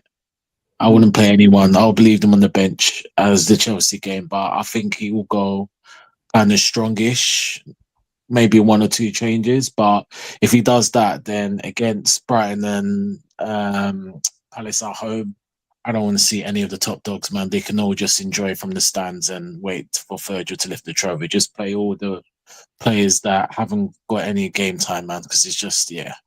Me personally, I wouldn't, but I don't think he'll do that. So we'll see. Okay. I'm hoping he does. What if you had to give a quick percentage chance? Quick percentage. You know, I've seen they have I'm blank on his last name. Can't believe it. Don played for our team too. That's sad. I'm going blank. Hutchinson. Don Hutchison. I don't know why I was going blank in my head. Thank you. Don Hutchison.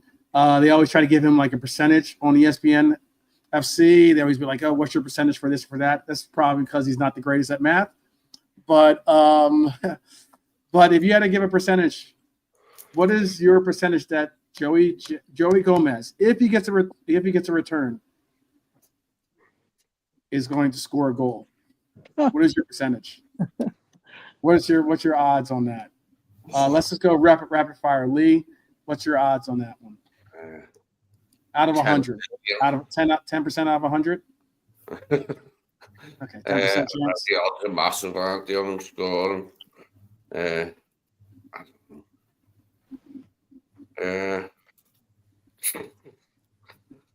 What's your out of? What have we got to guess your out of? What the odds are? Just go 10 to 1, 100 to 1. To 1. You can work it out. Oh, yeah. 100 to 1. 100 to 1 then. I'll say it's 100 to 1. To score. Okay. How about for you, Brian? Just gonna go straight across. Straight. You got to avoid gambler's fallacy. So if he starts, he's got just as much chance as anybody else. So I'd say if he starts a game, give him, I'd say 20 to 1. Okay. I think it's definitely reliant on where he plays. If he plays center half, I think he's got a better chance of scoring than whether if he plays on the wings, or plays as like a right back or a left back. But how about for you, B? What's the percentage you got him at? Well, obviously, I'd love it to be 100% on that he's going to score, but realistically, I think I think we'll, especially if we put him on against Arsenal, I think that they'll make sure we've got our win in first, and then I think every player on the pitch will try and facilitate him to get a goal in if he's on the pitch. So that will increase his chances to maybe 20%. That's it. Okay. All right. 10-20%. Not the greatest of odds, but okay. Baz, what do you got him at? Joey Gomez. Is he leaving? He's not leaving, is he? We don't know yet, do we? I don't think. Yeah. I mean, the thing is, I don't think he's leaving, so I think it'll just be good to see him back. You know what I mean? Get some like sub appearances just towards the end of the season to just the vibe. But in terms of goals, I don't think he starts against Arsenal. I don't think he starts against Brighton. I think maybe he might come on for the Palace game. Palace is the last game, isn't it, at Anfield?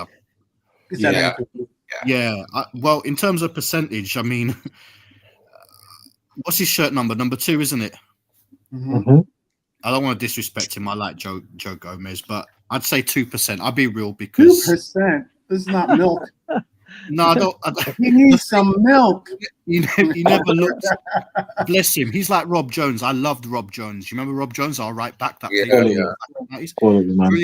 Yeah, brilliant defender, but could not. Played right back, left back. Could never put a goal in.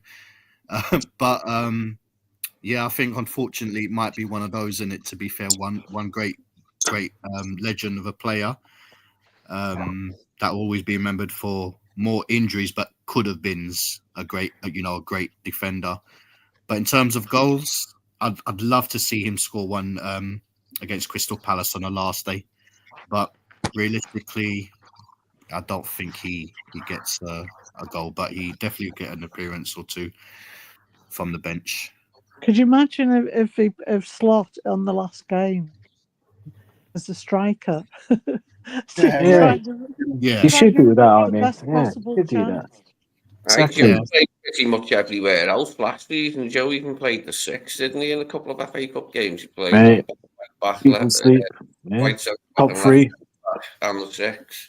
So I think if Yeah. he's leaving, if he was leaving in the last game, I think someone would probably say, you know what, for the last 10, 15 minutes, go up front, mate. Have a Go out ball. there. Do what? Virgil van Dijk's played striker for us technically. Yeah. That's Nice. one question I wanted to ask you, 12, and put it back to the panel. I won't answer it, and I'll leave it go back to the panel and to the people in the chat.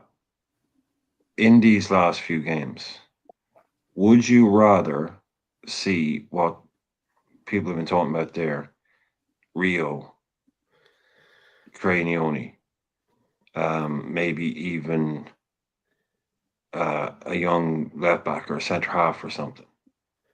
Would you rather see those guys get minutes, or would you rather see Elliot, here's a full game for you, Chiesa, here's a game for you, Gomez, here's minutes for you, Endo, here's 90 for you?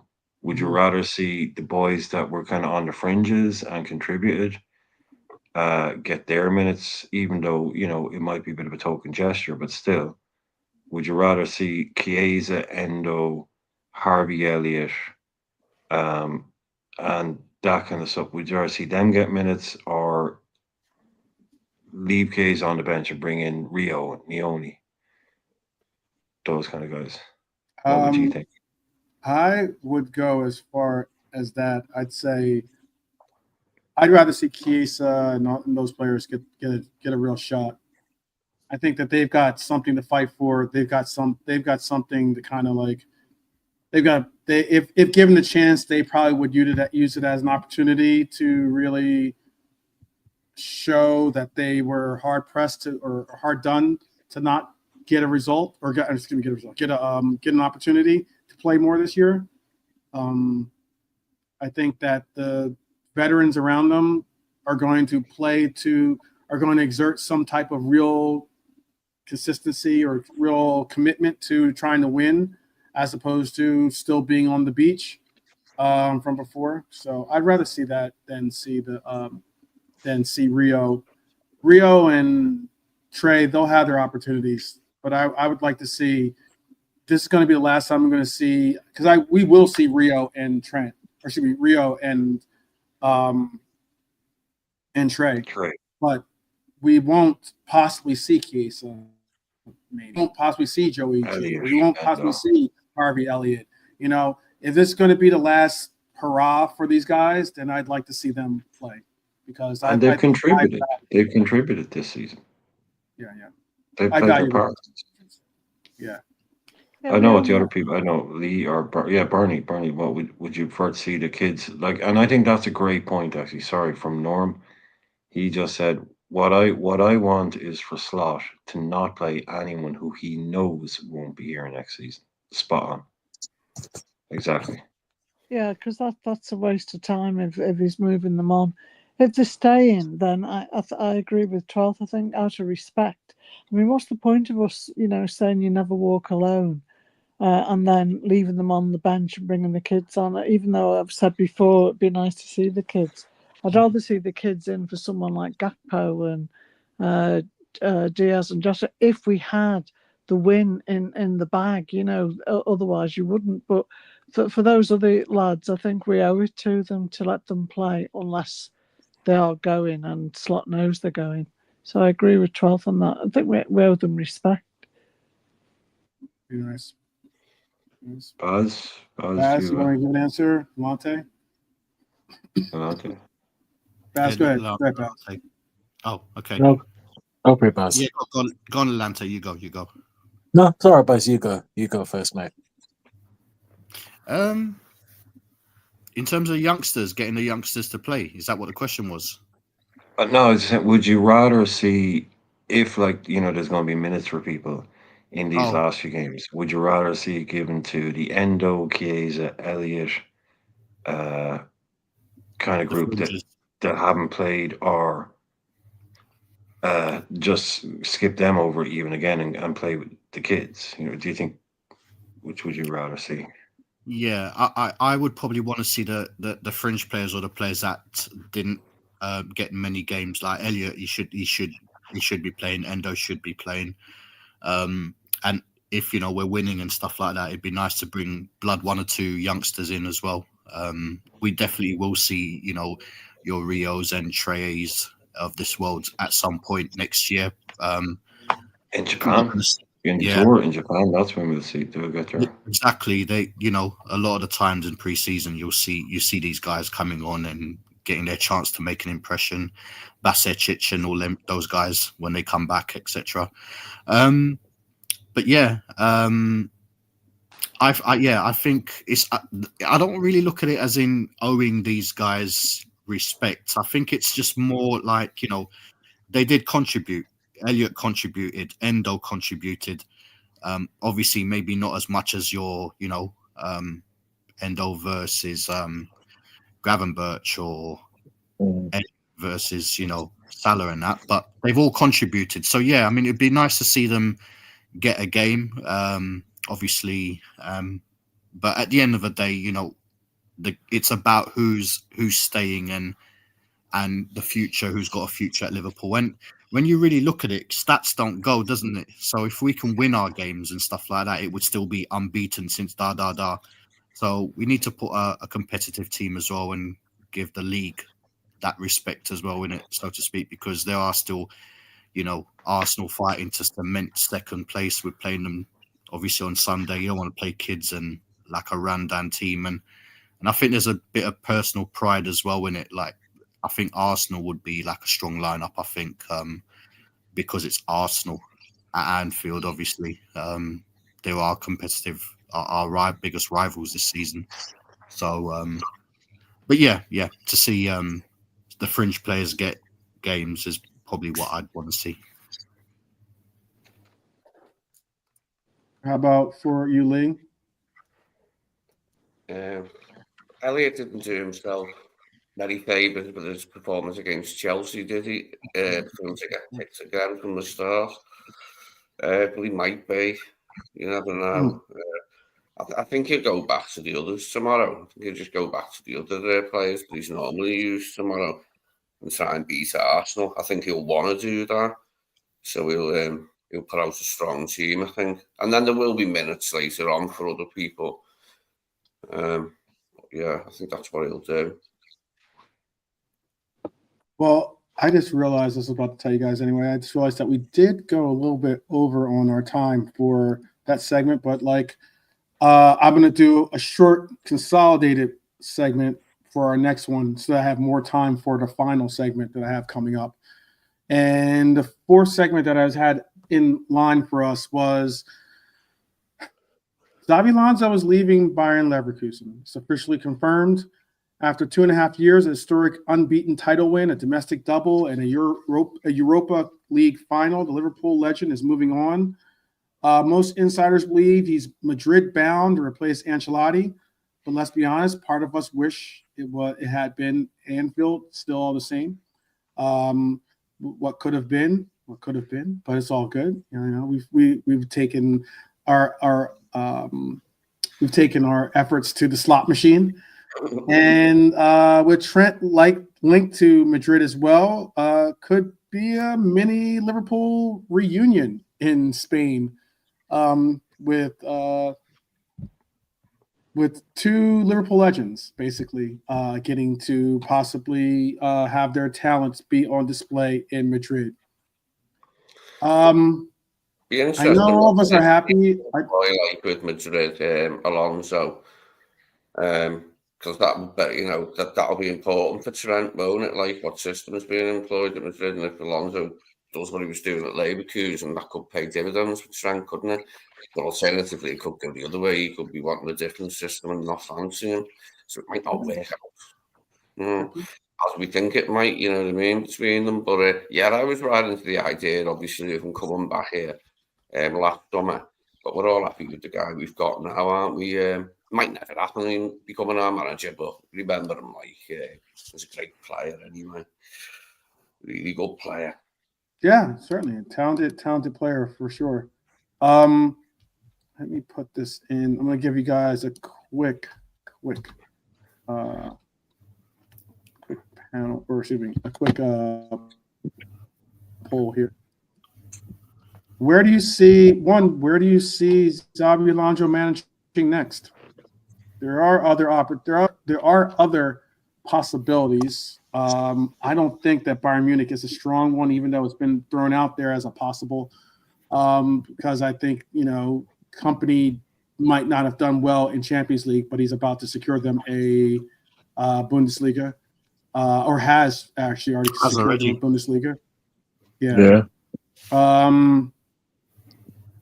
Liverpool are pretty much secured with under the measure of Arne Slot.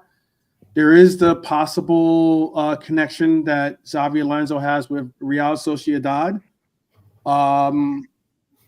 but the all likelihood is Real Madrid, possibly, most likely.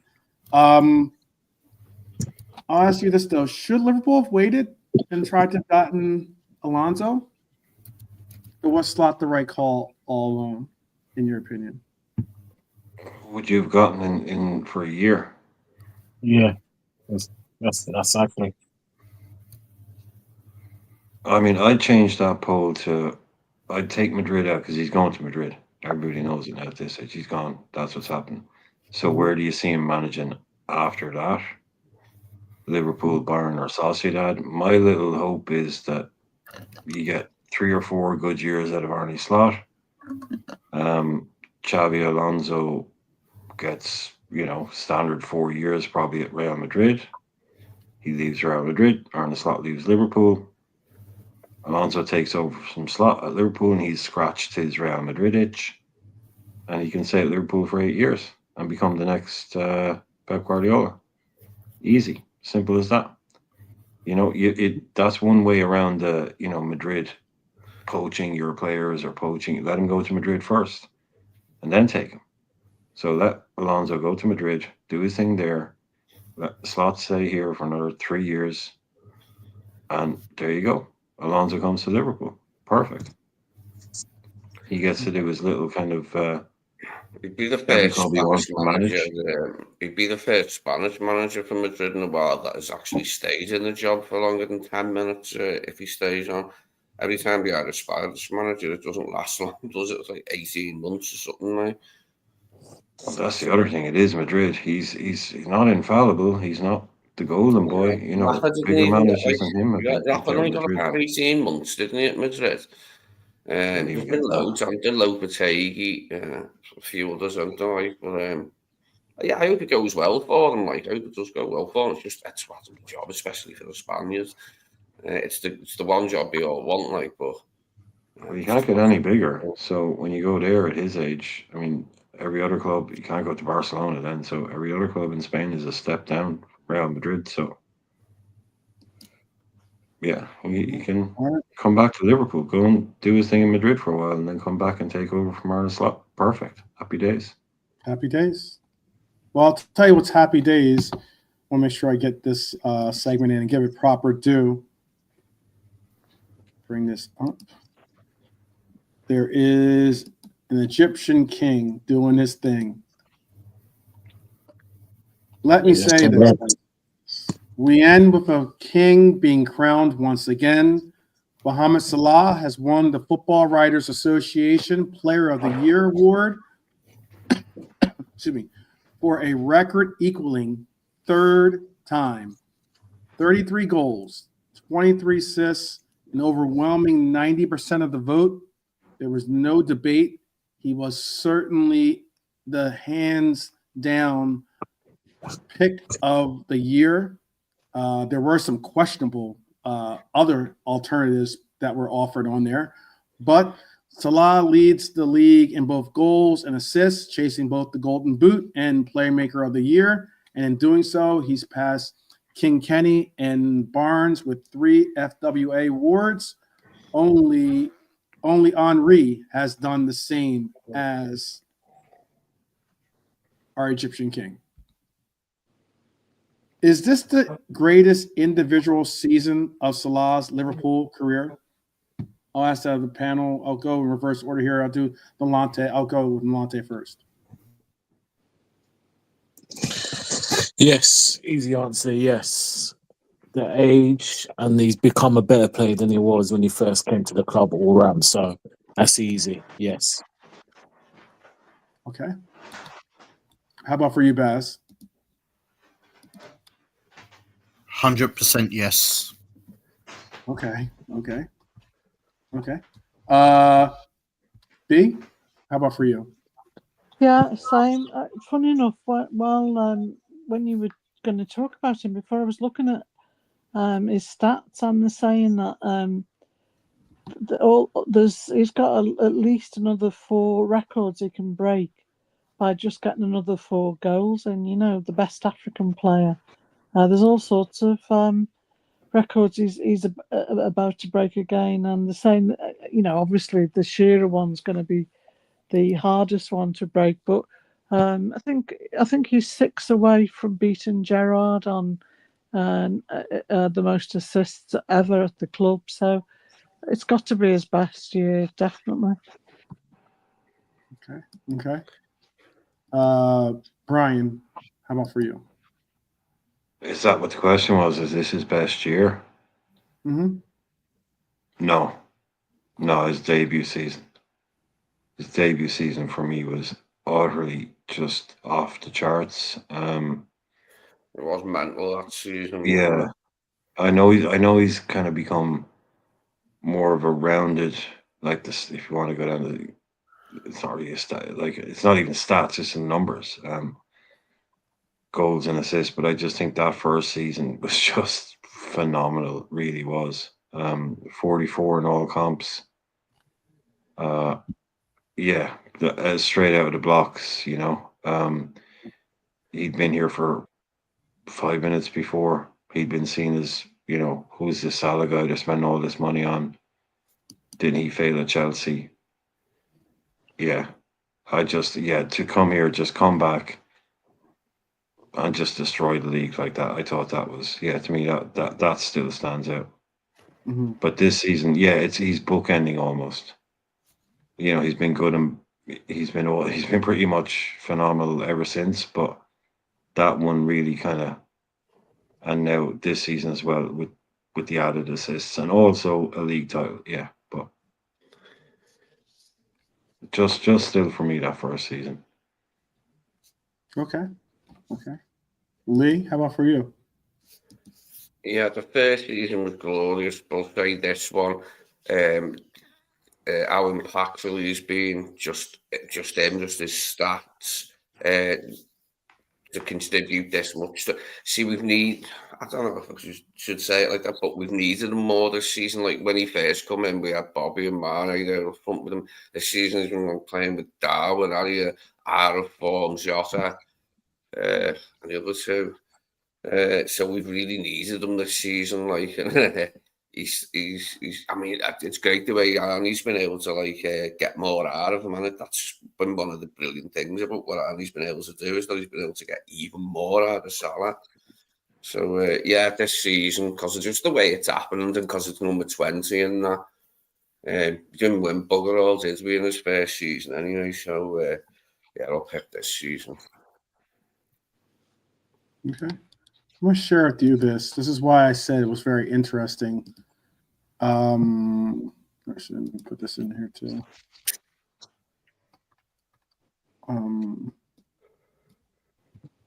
So this was the top 4. Top 4 was Mohamed Salah, Virgil van Dijk, Isak, and Declan Rice. 15 other players received votes. Oh, I heard that's another record he broke, by the way. I heard he won it by the most votes of all landslide. time. Yeah, I heard it's like the Yeah. the most, the biggest percentage or of all time. Like it sounds like it was like 90% or something. Yeah, it was. Yeah. Yeah, it was 90%. It was 90%. Yeah, like it's been. Yeah, that's just another tick, just another record, just another record. He's like I said, he's just doing side quests now at this stage, and now he's doing. At this stage, he's doing DLC side quests. You know, I it's think like who voted for Declan Rice, to be honest with you. Arsenal we could- fans. I wish you could see Arsenal who it journalists. was. Yeah, Yeah. the I Arsenal don't fans. think I would even put Declan Rice as the most valuable player on his own team. I'd put Saka the more valuable player. But Saka's been injured. No, that's pretty probably close. the reason why. It's pretty close. That's the only I think reason why. they play different roles, but Declan Rice is very. Whether you think he's, you all know my opinion on Rice, but he is very important to that team. But yeah, that's the kind of 3 or 4 hardcore Arsenal journalists in there. The rest are just like they may be hardcore, but they're not that hardcore. They're going to vote against Salah. Virgil, interesting. I would have done because people usually prefer like attacking players, so I would have guessed Isak second. But no, Virgil deserves it. Well, I suppose he didn't get it, but at least be second. According to Planet Football, Mo is going to be is at the moment is 4th in line for the Ballon d'Or. They've got Dembele first, Rafinha second, and they've got Yamal, Lamina Yamal at third, and then The Mo. problem. Also, when I say European Cup. Saka, when I said Saka, I was just saying it as I think that the most influential player on Arsenal this year has been Saka, even with his injuries.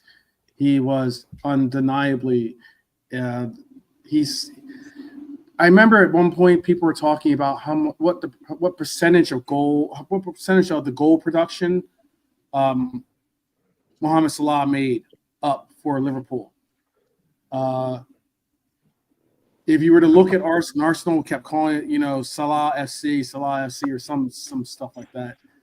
You could say almost pretty much the same for Saka when it came to Arsenal. He was a good percentage of their goal production came through either Saka scoring the goals himself or having the assists.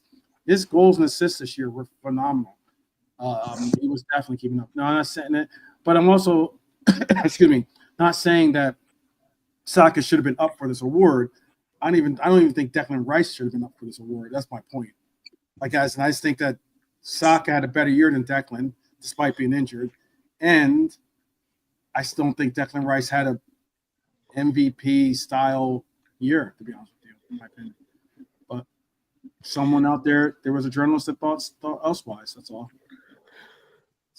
That's what I'm trying to say. Like, that's the point I make. It's like there was an Arsenal fan. There's a couple of Arsenal fan journalists out there that are going to vote for an Arsenal player probably if they can, Mm-hmm. and even they're saying, yeah, Saka has been out too much. I can't really legitimately vote for him and pretend I believe it. Mm-hmm. It's the same, but no, I can back Rice. I can say I'm voting for Rice and I can stand by it. Because it's just pure bias. It's your vengeance. They're like saying, oh, hang on, how can you vote for Saka? He missed. Oh, yeah. No, I'm not. I'm going to vote for Rice. And I can, I can back it up. I can pretend I believe it, even though they know it's Salah.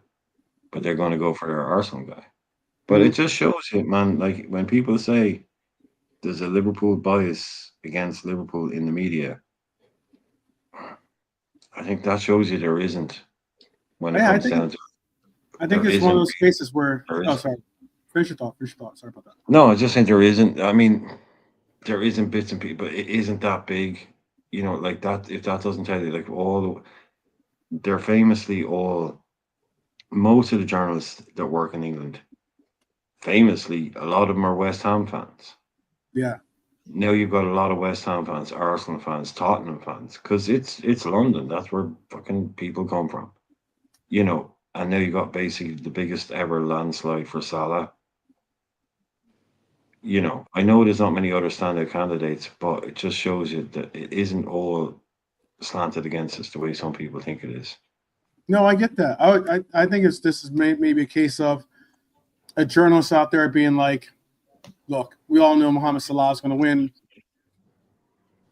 Rather than I'll throw my stone in the Arsenal bag instead of, just so that there's an Arsenal player that gets a shout.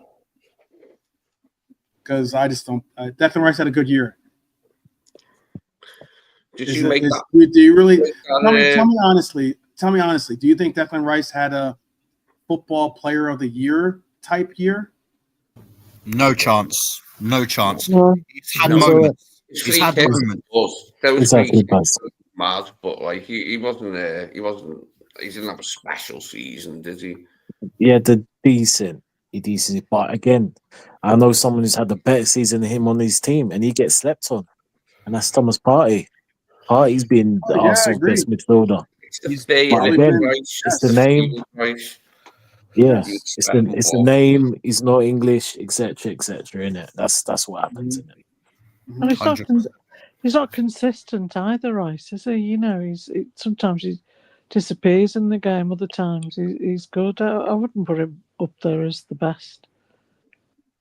But you see, the problem is Bernie and Hove. That's the thing. Remember the Real Madrid game again. Look, free kick, fair play. He had a stormer game. I was actually watching one of the free kicks again, and Courtois kind of flopped with the wall. But the second one was great. And look, everyone's saying, "Oh, Declan Rice, number 8. He should be a number 8 now." Oh, he's he's raging in midfield. He's rampaging in midfield. Don't need to be 6 as an 8. And look what happens in the last 2 games. Exposed again. But again, this is what you get. And this is what you get. The English hype, the English media. He's a number 8. And look what happened in 2 games. He was controlled, passed around. And yeah, he played okay, but he weren't. What did he do?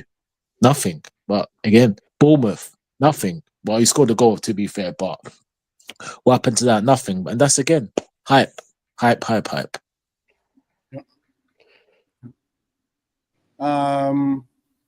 Yeah, I personally, it's disappointed. I thought it was a great year for a lot of players, but I just didn't see Declan Rice as being the most exceptional player on Arsenal this year.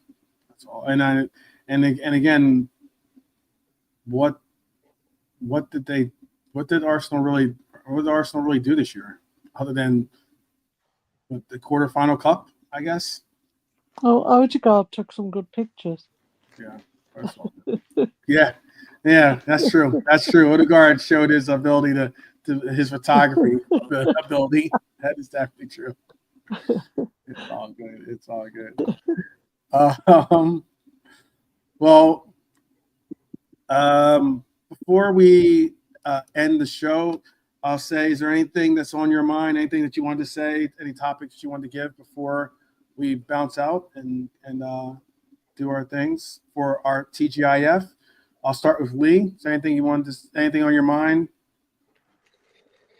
No, I just hope we have a good game tomorrow. It's something we can get excited about for that Chelsea game. And I would like us to beat Arsenal, just to see this season out, and then whatever happens in the last 2 games happens. But yeah, want us to have a good performance, obviously, tomorrow. Got to put up a bit of a show, haven't we? Is it tomorrow or is it Sunday? Sorry, Sunday. Sunday. Sunday. Must be 4:30 as usual, mustn't it? But yeah, we will get a good game for this weekend. And another guard of honour. God of honor? Yeah, but are we finishing now, or are we? Yeah, I was going to say this is going to be there's something. Do you have something on your mind? No, actually, just about the match. 12th, I'd like to say that I hope Arnie doesn't get it wrong this time and put out, like last time he changed 6 players. I hope he takes it serious and he gets out there and we beat them, and then he can tinker around afterwards with the team. I always think a bird in the hand. We need to get the know that we've got the win before he starts messing about and experimenting. Very, very good point. Very good point. How about for you, Brian? Anything you'd like to say? So with Arsenal, yeah, definitely. I think it was kind of, you could see the last game. I can see it's going the other way. There was a few changes there, but yeah, regardless of what's happened, regardless of the fact that it doesn't matter if whatever we do from now to the end season, I think he'll want a proper performance against Arsenal. I think I don't think we'll see anything like as many changes. I think it'll just be back to almost a proper kind of league best 11 kind of thing. They've had their holidays and stuff now. I think McAllister was on the beach. That was, I suppose, one thing I was interested in.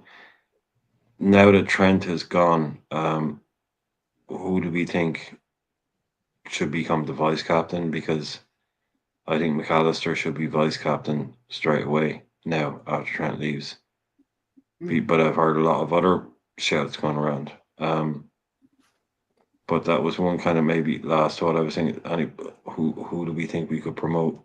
I know who I would promote.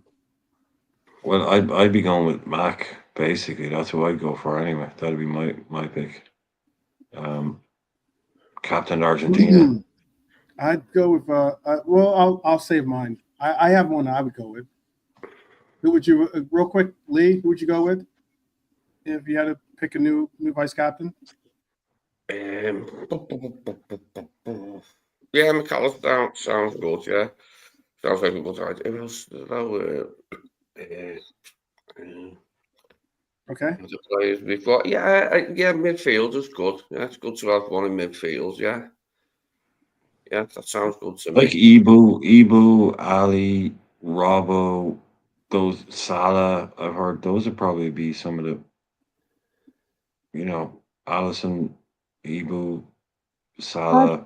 I'd offer it to Mo first, because he's been here a long time, and a lot of the young players, he's already got them, sort of doing his diet, working out with them in the gym.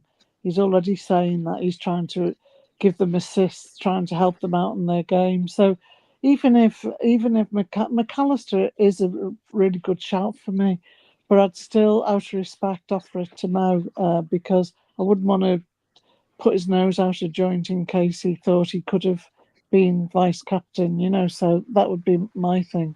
Do you know what? In all the excitement of winning the league again, I've forgotten about this dilemma that we're going to need a new vice captain. I've forgotten all about that. But yeah, we're going to have to pick someone new, aren't we? Okay. You see there to Virgil. I don't know who it could be, really, to be honest. When you think about it, there are a few options, aren't there? A few people who could give it to. But, there's always been players, worth giving it to likely to affect his performance and make him play any better. I think with McAllister, there's a possibility, that making him vice captain might actually enhance his confidence and boost him a bit. So why not? Okay. Baz, Bernie, you gave it to Mo, right, Bernie? Right. First, yeah, and then McAllister if Mo didn't want it. Oh yeah. How about for you, Baz? Unless we get a left back, if we do get Kirkes, I think it will probably be Robbo, for the fact that he has captained Liverpool before as well.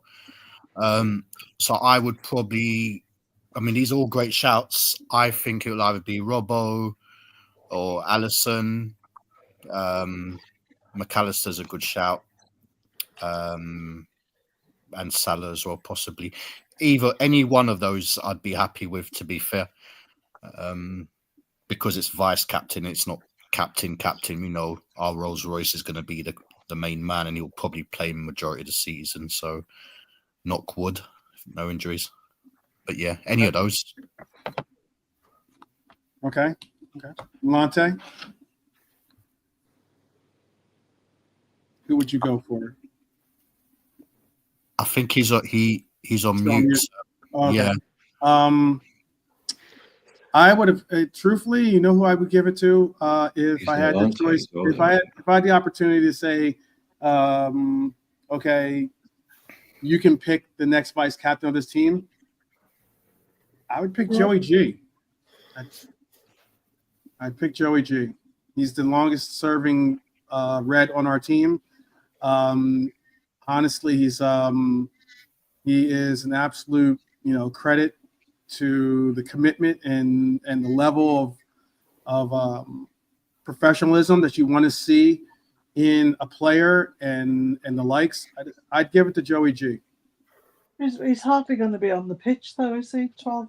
Well, as a vice captain, you don't have to be on the pitch. Yeah, then who are you going to give it to? The captain isn't on the. I mean, how Milner was the last year of his of him at the team. Yeah, it just means you end up with a third guy. Joey G. Obviously, Joey G. Milner wasn't on the pitch that often. I prefer the idea. It's only 3 games. It's on the pitch a lot. It's 3 games. He could be. It's almost. Oh no, I meant from next. I didn't mean for next 3 games. I meant for next season. You mean for? Oh yeah, I thought you meant like Trent will be vice captain until he leaves. Like ever. Well, Trent will be vice captain until he leaves. But that's the other thing as well. That's the other thing. Someone asked me, I think it was a poll or something the other day, and they're like, A, should Trent play again this season? And B, should he be at the parade on the bus? What it's called, on the bus? Should he? Mm-hmm. And I was saying, yeah. I was saying no, he shouldn't play again this season. But this was when the announcement came out. I was saying again, I was saying no to play again this season because, like you say, it's only 3 games. But I think yes, he should be on the bus. Okay. It was quite 50-50. I was surprised how 50-50 it was. There was a lot of people like, no, don't even want to see him on the bus. He shouldn't be at the parade. I was like, come on, man, he's played his partner. No, don't want to see him on the bus. Don't want to see him near the parade. Is that not a bit harsh? It's just raw emotions. It's just raw emotions, I think, at the moment. Yeah. Bradley hasn't played a full game for ages. The Bradley will go off after about 75 minutes, I would imagine, against Arsenal, and Trent will come on. We will be seeing him, unless he puts like Kwanzaa there or something like. I don't know. I mean, he's already playing if he stays in the team. So, do you know what I mean? So. 12. Yes. Just before you before we go, I mean, you did say there was anything on our mind. On your mind, sure. And yeah, I'll tell you what's on my mind. Yeah, I know I should be thinking about other things, particularly to beat Arsenal. I think this Alonso thing, I think this is going to be the biggest mistake he makes going to Madrid. Oh. Yeah, I think he's a promising manager. He's about to go to the one of the most decorated, biggest club in world football. People would argue, obviously. I mean, he's going with big egos there. You know, it's La Liga is it's different. It's different. I mean, I don't follow La Liga as well as I did back in the day, but certainly over there, it's no joke. And Brian was right as well in it. That over there, you know, they're not forgiving. You know, you can win a Champions League and still get sacked. And this is going to be a big mistake. And furthermore, if he does get sacked over there, I don't actually want him at Liverpool. I think, if anything, he needs to manage Liverpool first before he goes anywhere else, personally. Well, a lot of us thought that, didn't we, last summer? Like, oh yeah, let him come here, like, and then he can go on there later to Madrid. But Yeah. it's a tough gig for him, isn't it? Undeniably. But I you know, think we'll see he's what going to he have can an do. experience. He's going to have an experience a little bit like what Coutinho's had. You know, he was comfortable at Liverpool, wanted to go and play at Barcelona. It didn't go well for him, and bam, bam, bam, down. And I think He's only had 2 seasons at Leverkusen, hasn't he? So, I mean, this is what I'm before that, saying. actually managing like a B team or something, when he felt like it was formative, one or something, or for Yeah, Sociedad. but that's my concern. I think he needs to. I think he should have stayed put, gain more experience over there, maybe come to a Premiership club first. You know, but going to Madrid straight after that, you know what I mean, and especially with how they are, and you know all these big players, you know the issues with Vinicius and you know Mbappe. Yeah, it'll be good for Trent going over there, but you got Bellingham. You know you got some great players there, and how is he going to manage them? I don't know, and I don't mean to disrespect him. I mean he's It's a headache, isn't it, walking into that, like, as a young coach. But obviously, you've been prepared for it, like, but that doesn't make it any easier, does it, being prepared for it? yeah. But yeah, that was the only thing that was on my mind, and obviously, hopefully, we stuff those gooners and just shut them up once and for all, bruvs. Once and for all. Yeah. Be That'd done be with it. That'd be very nice. No, is Nolante back yet? You back, Nolante? Don't think. He says, I think he said when the show's yeah. He's still on mute. So, all right. Well, yeah, I wanted to make sure that we all got a shout in for the TGIF. That is something that's interesting. It's looming on your mind about the Xabi Alonso talk. I mean, like, you know, there were a lot of us that wanted to see him be, for many different reasons, why we wanted him to be the coach before we knew who Slot even was, most of us, or if that he was even on our radar. I know that ever since Slot has taken over the helm, obviously we've gotten a result that we all can be proud of and be appreciative of. So, yeah, I wouldn't think of him being him leaving Bayern Leverkusen as a power move to say, hey, I want to take over. I want to take over Liverpool, and have us have to make a hard decision. But yeah, it's going to be an interesting one to see where he goes, because the Real Madrid team he's taking over is a team that definitely needs a little bit of work, to be honest with you. I know that they're getting some good players, obviously some great players, being, one most notably in Trent, but all the same, there's still a lot of work to do in a La Liga that has possibly for the first time in a long time shown some real parity when it comes to actually, teams. Barcelona's back on its perch a little bit. Atletico Madrid is still a viable force out there. It's an interesting scenario that he'll be walking into.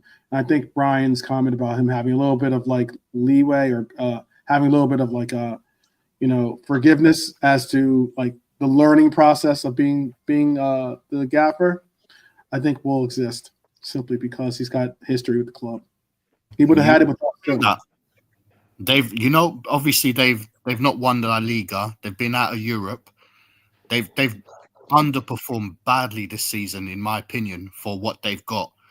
And, they're not going to forgive him. I mean, they won't be, when I mean harsh at him, the fans will probably maybe understand it, but the hierarchy, the people, that the presidents and that, they just want results, man. They don't care who you are. Their greatest player, like, people like Zidane, they're not afraid to, to get rid of, get rid of him. And I think they will.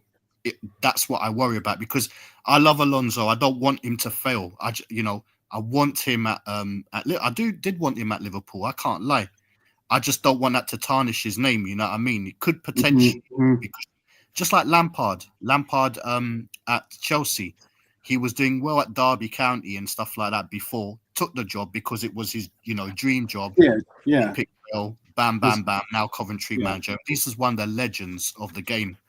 And same thing you could argue with Gerrard. You know what I mean? Should have stayed at Liverpool under 21s before going to Rangers. No disrespect to Scotland, but it's a league that it's either one or the two that win. They had their time there. Went to Aston Villa, flopped. Then went to obviously Saudi Arabia, flopped. Now, where's he gonna go? Maybe back to Rangers or something like that. And it's such a shame because managers have their differences in it. And when I look at Alonso, I don't see him. The Madrid team needs a hard neck manager. Someone's going to say, "Yo, you don't like how I play." That's the door. He's a little bit more softer approach. I think you need a hard exterior manager for a club like that. Someone mature, someone very experienced, because tactically, it's going to be difficult for him, and I just don't want him to fail. But hey, he might prove us all wrong. Right? He just might. He just might.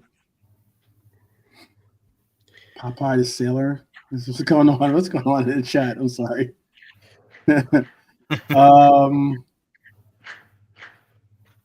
All right. Well, I guess we'll see. We'll see. Unfortunately, you know what? I do like Xabi Alonso, but I do not like Real Madrid. So I will not necessarily be wishing him the best of luck in it. So if that's his destination, if that is his destination, that's blatantly his destination. Yeah. They've just agreed a package, haven't they? To get Ancelotti out. So he's got the Brazil job, in my opinion. So it's logics. I can't see anyone else. There's no one else out there in it unless Arteta goes. I doubt that. Yeah. I think Arteta would be the choice to go to Real Madrid. I don't think so. But hey, weird things happen in football. They do. That would be really weird. That'd be weird. But that'd be on some Vincent Company weird. Like, having a team, leading a team that you lead to relegation and get an upgrade in your actual job. That's what that would kind of be. Well, anything else you guys want to talk about real quick? We can give it on like 5 minutes. Bun Manchester United. There you go. I can't be having them winning any silverware like of any description. Can deal with Man City winning the poxy FA Cup, because that's what the FA Cup is these days. Poxy, small beer. Nah, I'm only joking. Still a good competition, but I'm okay with City winning that. But I'm not having United winning theirs. No. Won't like that. No. Spurs could deal with easily. Like, I think it'd be quite nice for Spurs. Like, it'd do me fine, that one. Like, okay. All right. Well, it would be quite funny if Spurs won a trophy, because they wouldn't know. I've never met a Spurs fan now in real life. Seen them online. I've never met one in real life. Met an Arsenal fan in real life. Okay, Brian. No, I was just saying, it'd be kind of funny if Spurs won a trophy, because they wouldn't know where to put it. They'd be like, where did these? Where did these go? Is there a room or something? The sun don't shine. Yeah, like it's a bit big for the mantelpiece, and it looks ugly in the kitchen. It's like, no, most people have trophy rooms. Oh, okay. Oh, a trophy room. Okay. Yeah, don't laugh when I say it, but they were London's. Do they know where that? Do they even know where that is anymore? Do they know where their trophy room is? In the FA Cup more than anything, Tottenham. That's why they were London's. Like, they were like the glamour club, and they had like big players, like, you know what I mean, that people were interested in. But that soon like disappeared. Like, George Graham came along, like, and sort of took it away from them by winning actual stuff for Arsenal. It'd be nice to see Ange actually have a smile on his face, wouldn't it? For a change, he looks now all the time. He did say he wins trophies in his second season, so it'd be nice for him to win that. And get into the Champions League and get stuffed over there, and then win a European Cup and essentially done better than Arsenal because they've won a trophy. Yeah. Mate, Spurs have had $1 million and But one that would be the pound. best bit, yeah, for those Spurs fans. Yeah, anything that, like, Arsenal have that day. What Saint? I think they call it Saint Totteringham's Day or something. Yeah. That's what they call it. It's like Arsenal fans have invented a day where officially Spurs can't finish them above them in the league every year, and they call it Saint Totteringham's Day. Like, that's what Arsenal fans are like. They celebrate a day every season that means that they will mathematically finish above Spurs. Like, that's how much they hate each other. So for Spurs to win the European trophy and Arsenal not, that'd be nice. That'd be nice. That's big, Brian. Trust me. That rivalry over there, man, is it's huge. Yeah, it is. Yeah, I'll have to pull out Absolute my hatred. jersey and cheer them, beat the scum, and then laugh at you, Arsenal at the same time, innit? It'd be nice, actually, wouldn't it? That'd be a double. That'd be a nice one. Yeah. They beat United and they get a European trophy in the same year. Yeah, perfect. Arsenal, Yeah, I think we're all Spurs fans next. We're all going to Bilbao, aren't we? We're all going to Bilbao, you know. Come on, Arsenal, KFC FC. Spirit, like, aren't I cheering them on in the crowd? but Arsenal seem to be hating everybody at the moment, don't they? I mean, we know they hate Spurs. That's a long rivalry. But they actually, I'm not sure whether they don't hate us more at the moment. You know? They're just lashing out at this stage, Barney. They're just lashing out. Anybody who's lashing out. striking distance is getting it at the moment from their fans, like, so. Everyone's fault except theirs. Yeah, that's the one. Have you heard them calling Arteta Lego head? He does look a bit like a Lego. He does have a bit of a blockhead, doesn't he? Yeah. It's the shininess, like, and the cut, the shininess and the cut, like, whoever coined that phrase got it nailed, didn't it? I mean, I was just waiting for, to be honest, I was just waiting for him basically to come back out of the Arsenal dressing room after the PSG result and his hair had just gone pure white. Just that was it. That was it. That was a tipping point, and just in one rant, it just went from black to grey in just 5 seconds. When was the last time anybody saw Arteta smile? Because I can't remember. Yeah, you used to a lot more. I don't think he's able to. There's a lot lately, hasn't it? Like, it's probably Everton. Ange used to smile a lot more too. Yeah, probably Everton, Baz. I reckon it was Everton, mate. To be honest with you. Yeah, it probably was. He only smiles when he's with Win the dog. I think that's the name of the dog, right? Win the dog, something like that. Whose dog? That's they're the Arsenal mascot dog, or the dog that they have. They have a dog. They call him Win. They call him Win. Oh, I think that's his name. That's his name. Probably call him. The dinosaur. A draw, maybe. Win. Yeah, it's called Win. It's a girl dog. She's a pretty dog. She's definitely a very, very pretty dog. Yeah, it's chocolate lab. Chocolate labs are nice. No, Lassie's the one, bros. Lassie's the one. Yeah, that's the one I like. I like golden retrievers. I think Lassie was a golden retriever. Don't remind me of golden retrievers. Oh, Lassie was a collie. Oh, Lassie was a cow dog, man. Collie? Okay. Lassie And collie. Fifi dogs. Oh, the collie, yeah. Collie, yeah. Do you think if Arsenal lost the next 3 games, do you think the fans would really push to get him out of the club? Nope. Half of them will. This split. Yeah. Half of them will. Half of them won't. Bernie. Yeah. Some of them, they're still deluded. And I know on AFTV think he's done a great job. I spoke about it earlier. Some of the content creators have given Arteta a complete pass for this year. Exactly. Yeah. And he's staying anyway. Yeah. What is that show that there's a show that Grizz Khan is on, not the Big Six. There's a show where he's on with like Manchester United, Love Arsenal. Island? What's it called? Love Island. Love Island? No, I don't think it's that. Oh, Imagine him in his woolly hat. He'd be there No. like on a tropical island, and he'd still have his woolly hat on. He'd still have his Russian woolly hat, and he'd still have his furry hat on. I think it's called I can't take it off, man. It's my thing. 90 Minutes or something like that. I think it's called or something. Or the Arsenal representative on that show does. He does punditry on ESPN FC. He was on a segment I saw earlier, and he gave Arteta a complete pass. No, there is still quite a few Arsenal fans like backing him, but there's plenty who aren't. But at the end of the day, whatever, Kroenke's going to make his own mind up about what he thinks is good for Arsenal, and I think what he will think is good for Arsenal is keeping Arteta on. I need to take Beyonce. I'm sorry. I just saw that. I just was flipping through the channels. I just saw that. That's a crazy show. I've seen that.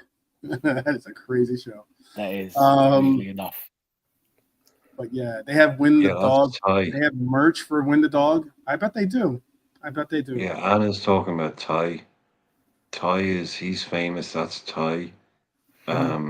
He's It's not the famous for, Big like, Six, by the way. Absolutely delusional that time, Yeah. man. Honestly. Oh, But man, he's famous. He's great TV. He's insane. He's a but, knob, like, though. He just takes it to the extreme levels, the biasness. But Baz, have you ever noticed? Because this is what Norman's pointing out about him. He always dresses head to toe. I think the only thing he doesn't wear is because they don't make him as Arsenal trainers.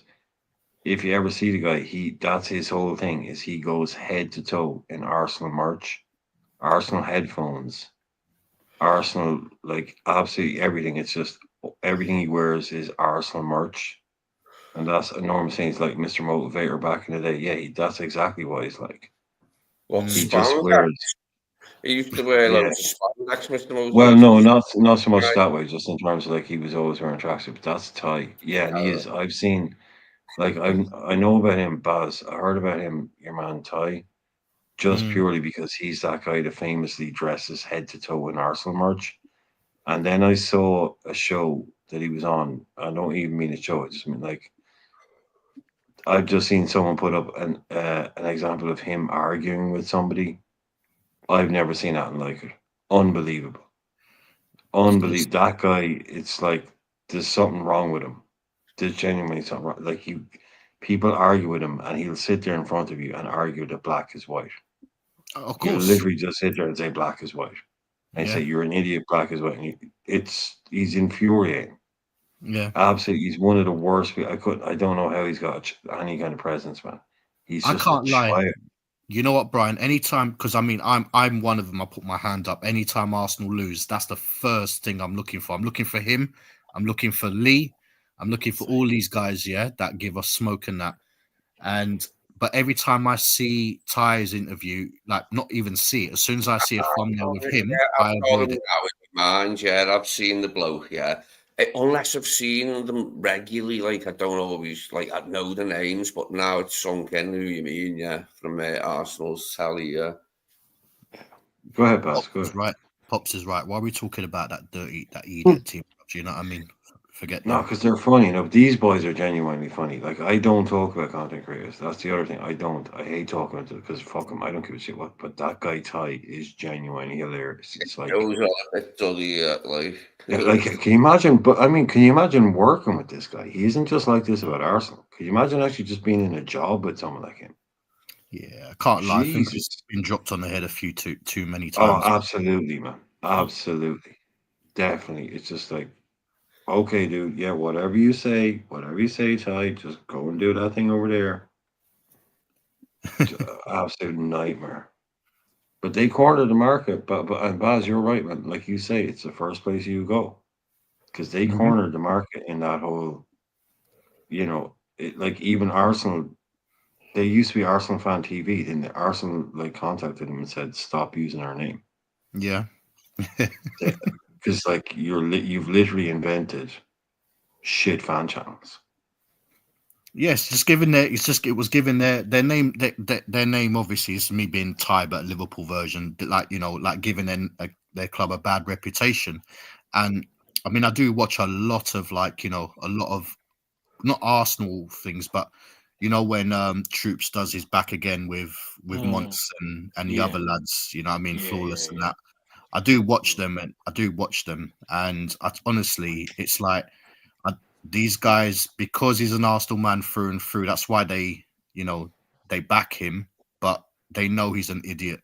And like I say, with no shame, man, he's just too disillusional. And I can't watch him. Honestly, I've just got to that point where even for giggle, I can't watch him. Especially if we stuff him at Anfield on Sunday. Um, you know, I probably will watch that one, to be fair, because we'll beat them 5-0 or something like that, yeah, and they'll probably say no, we were the better team. Idiot.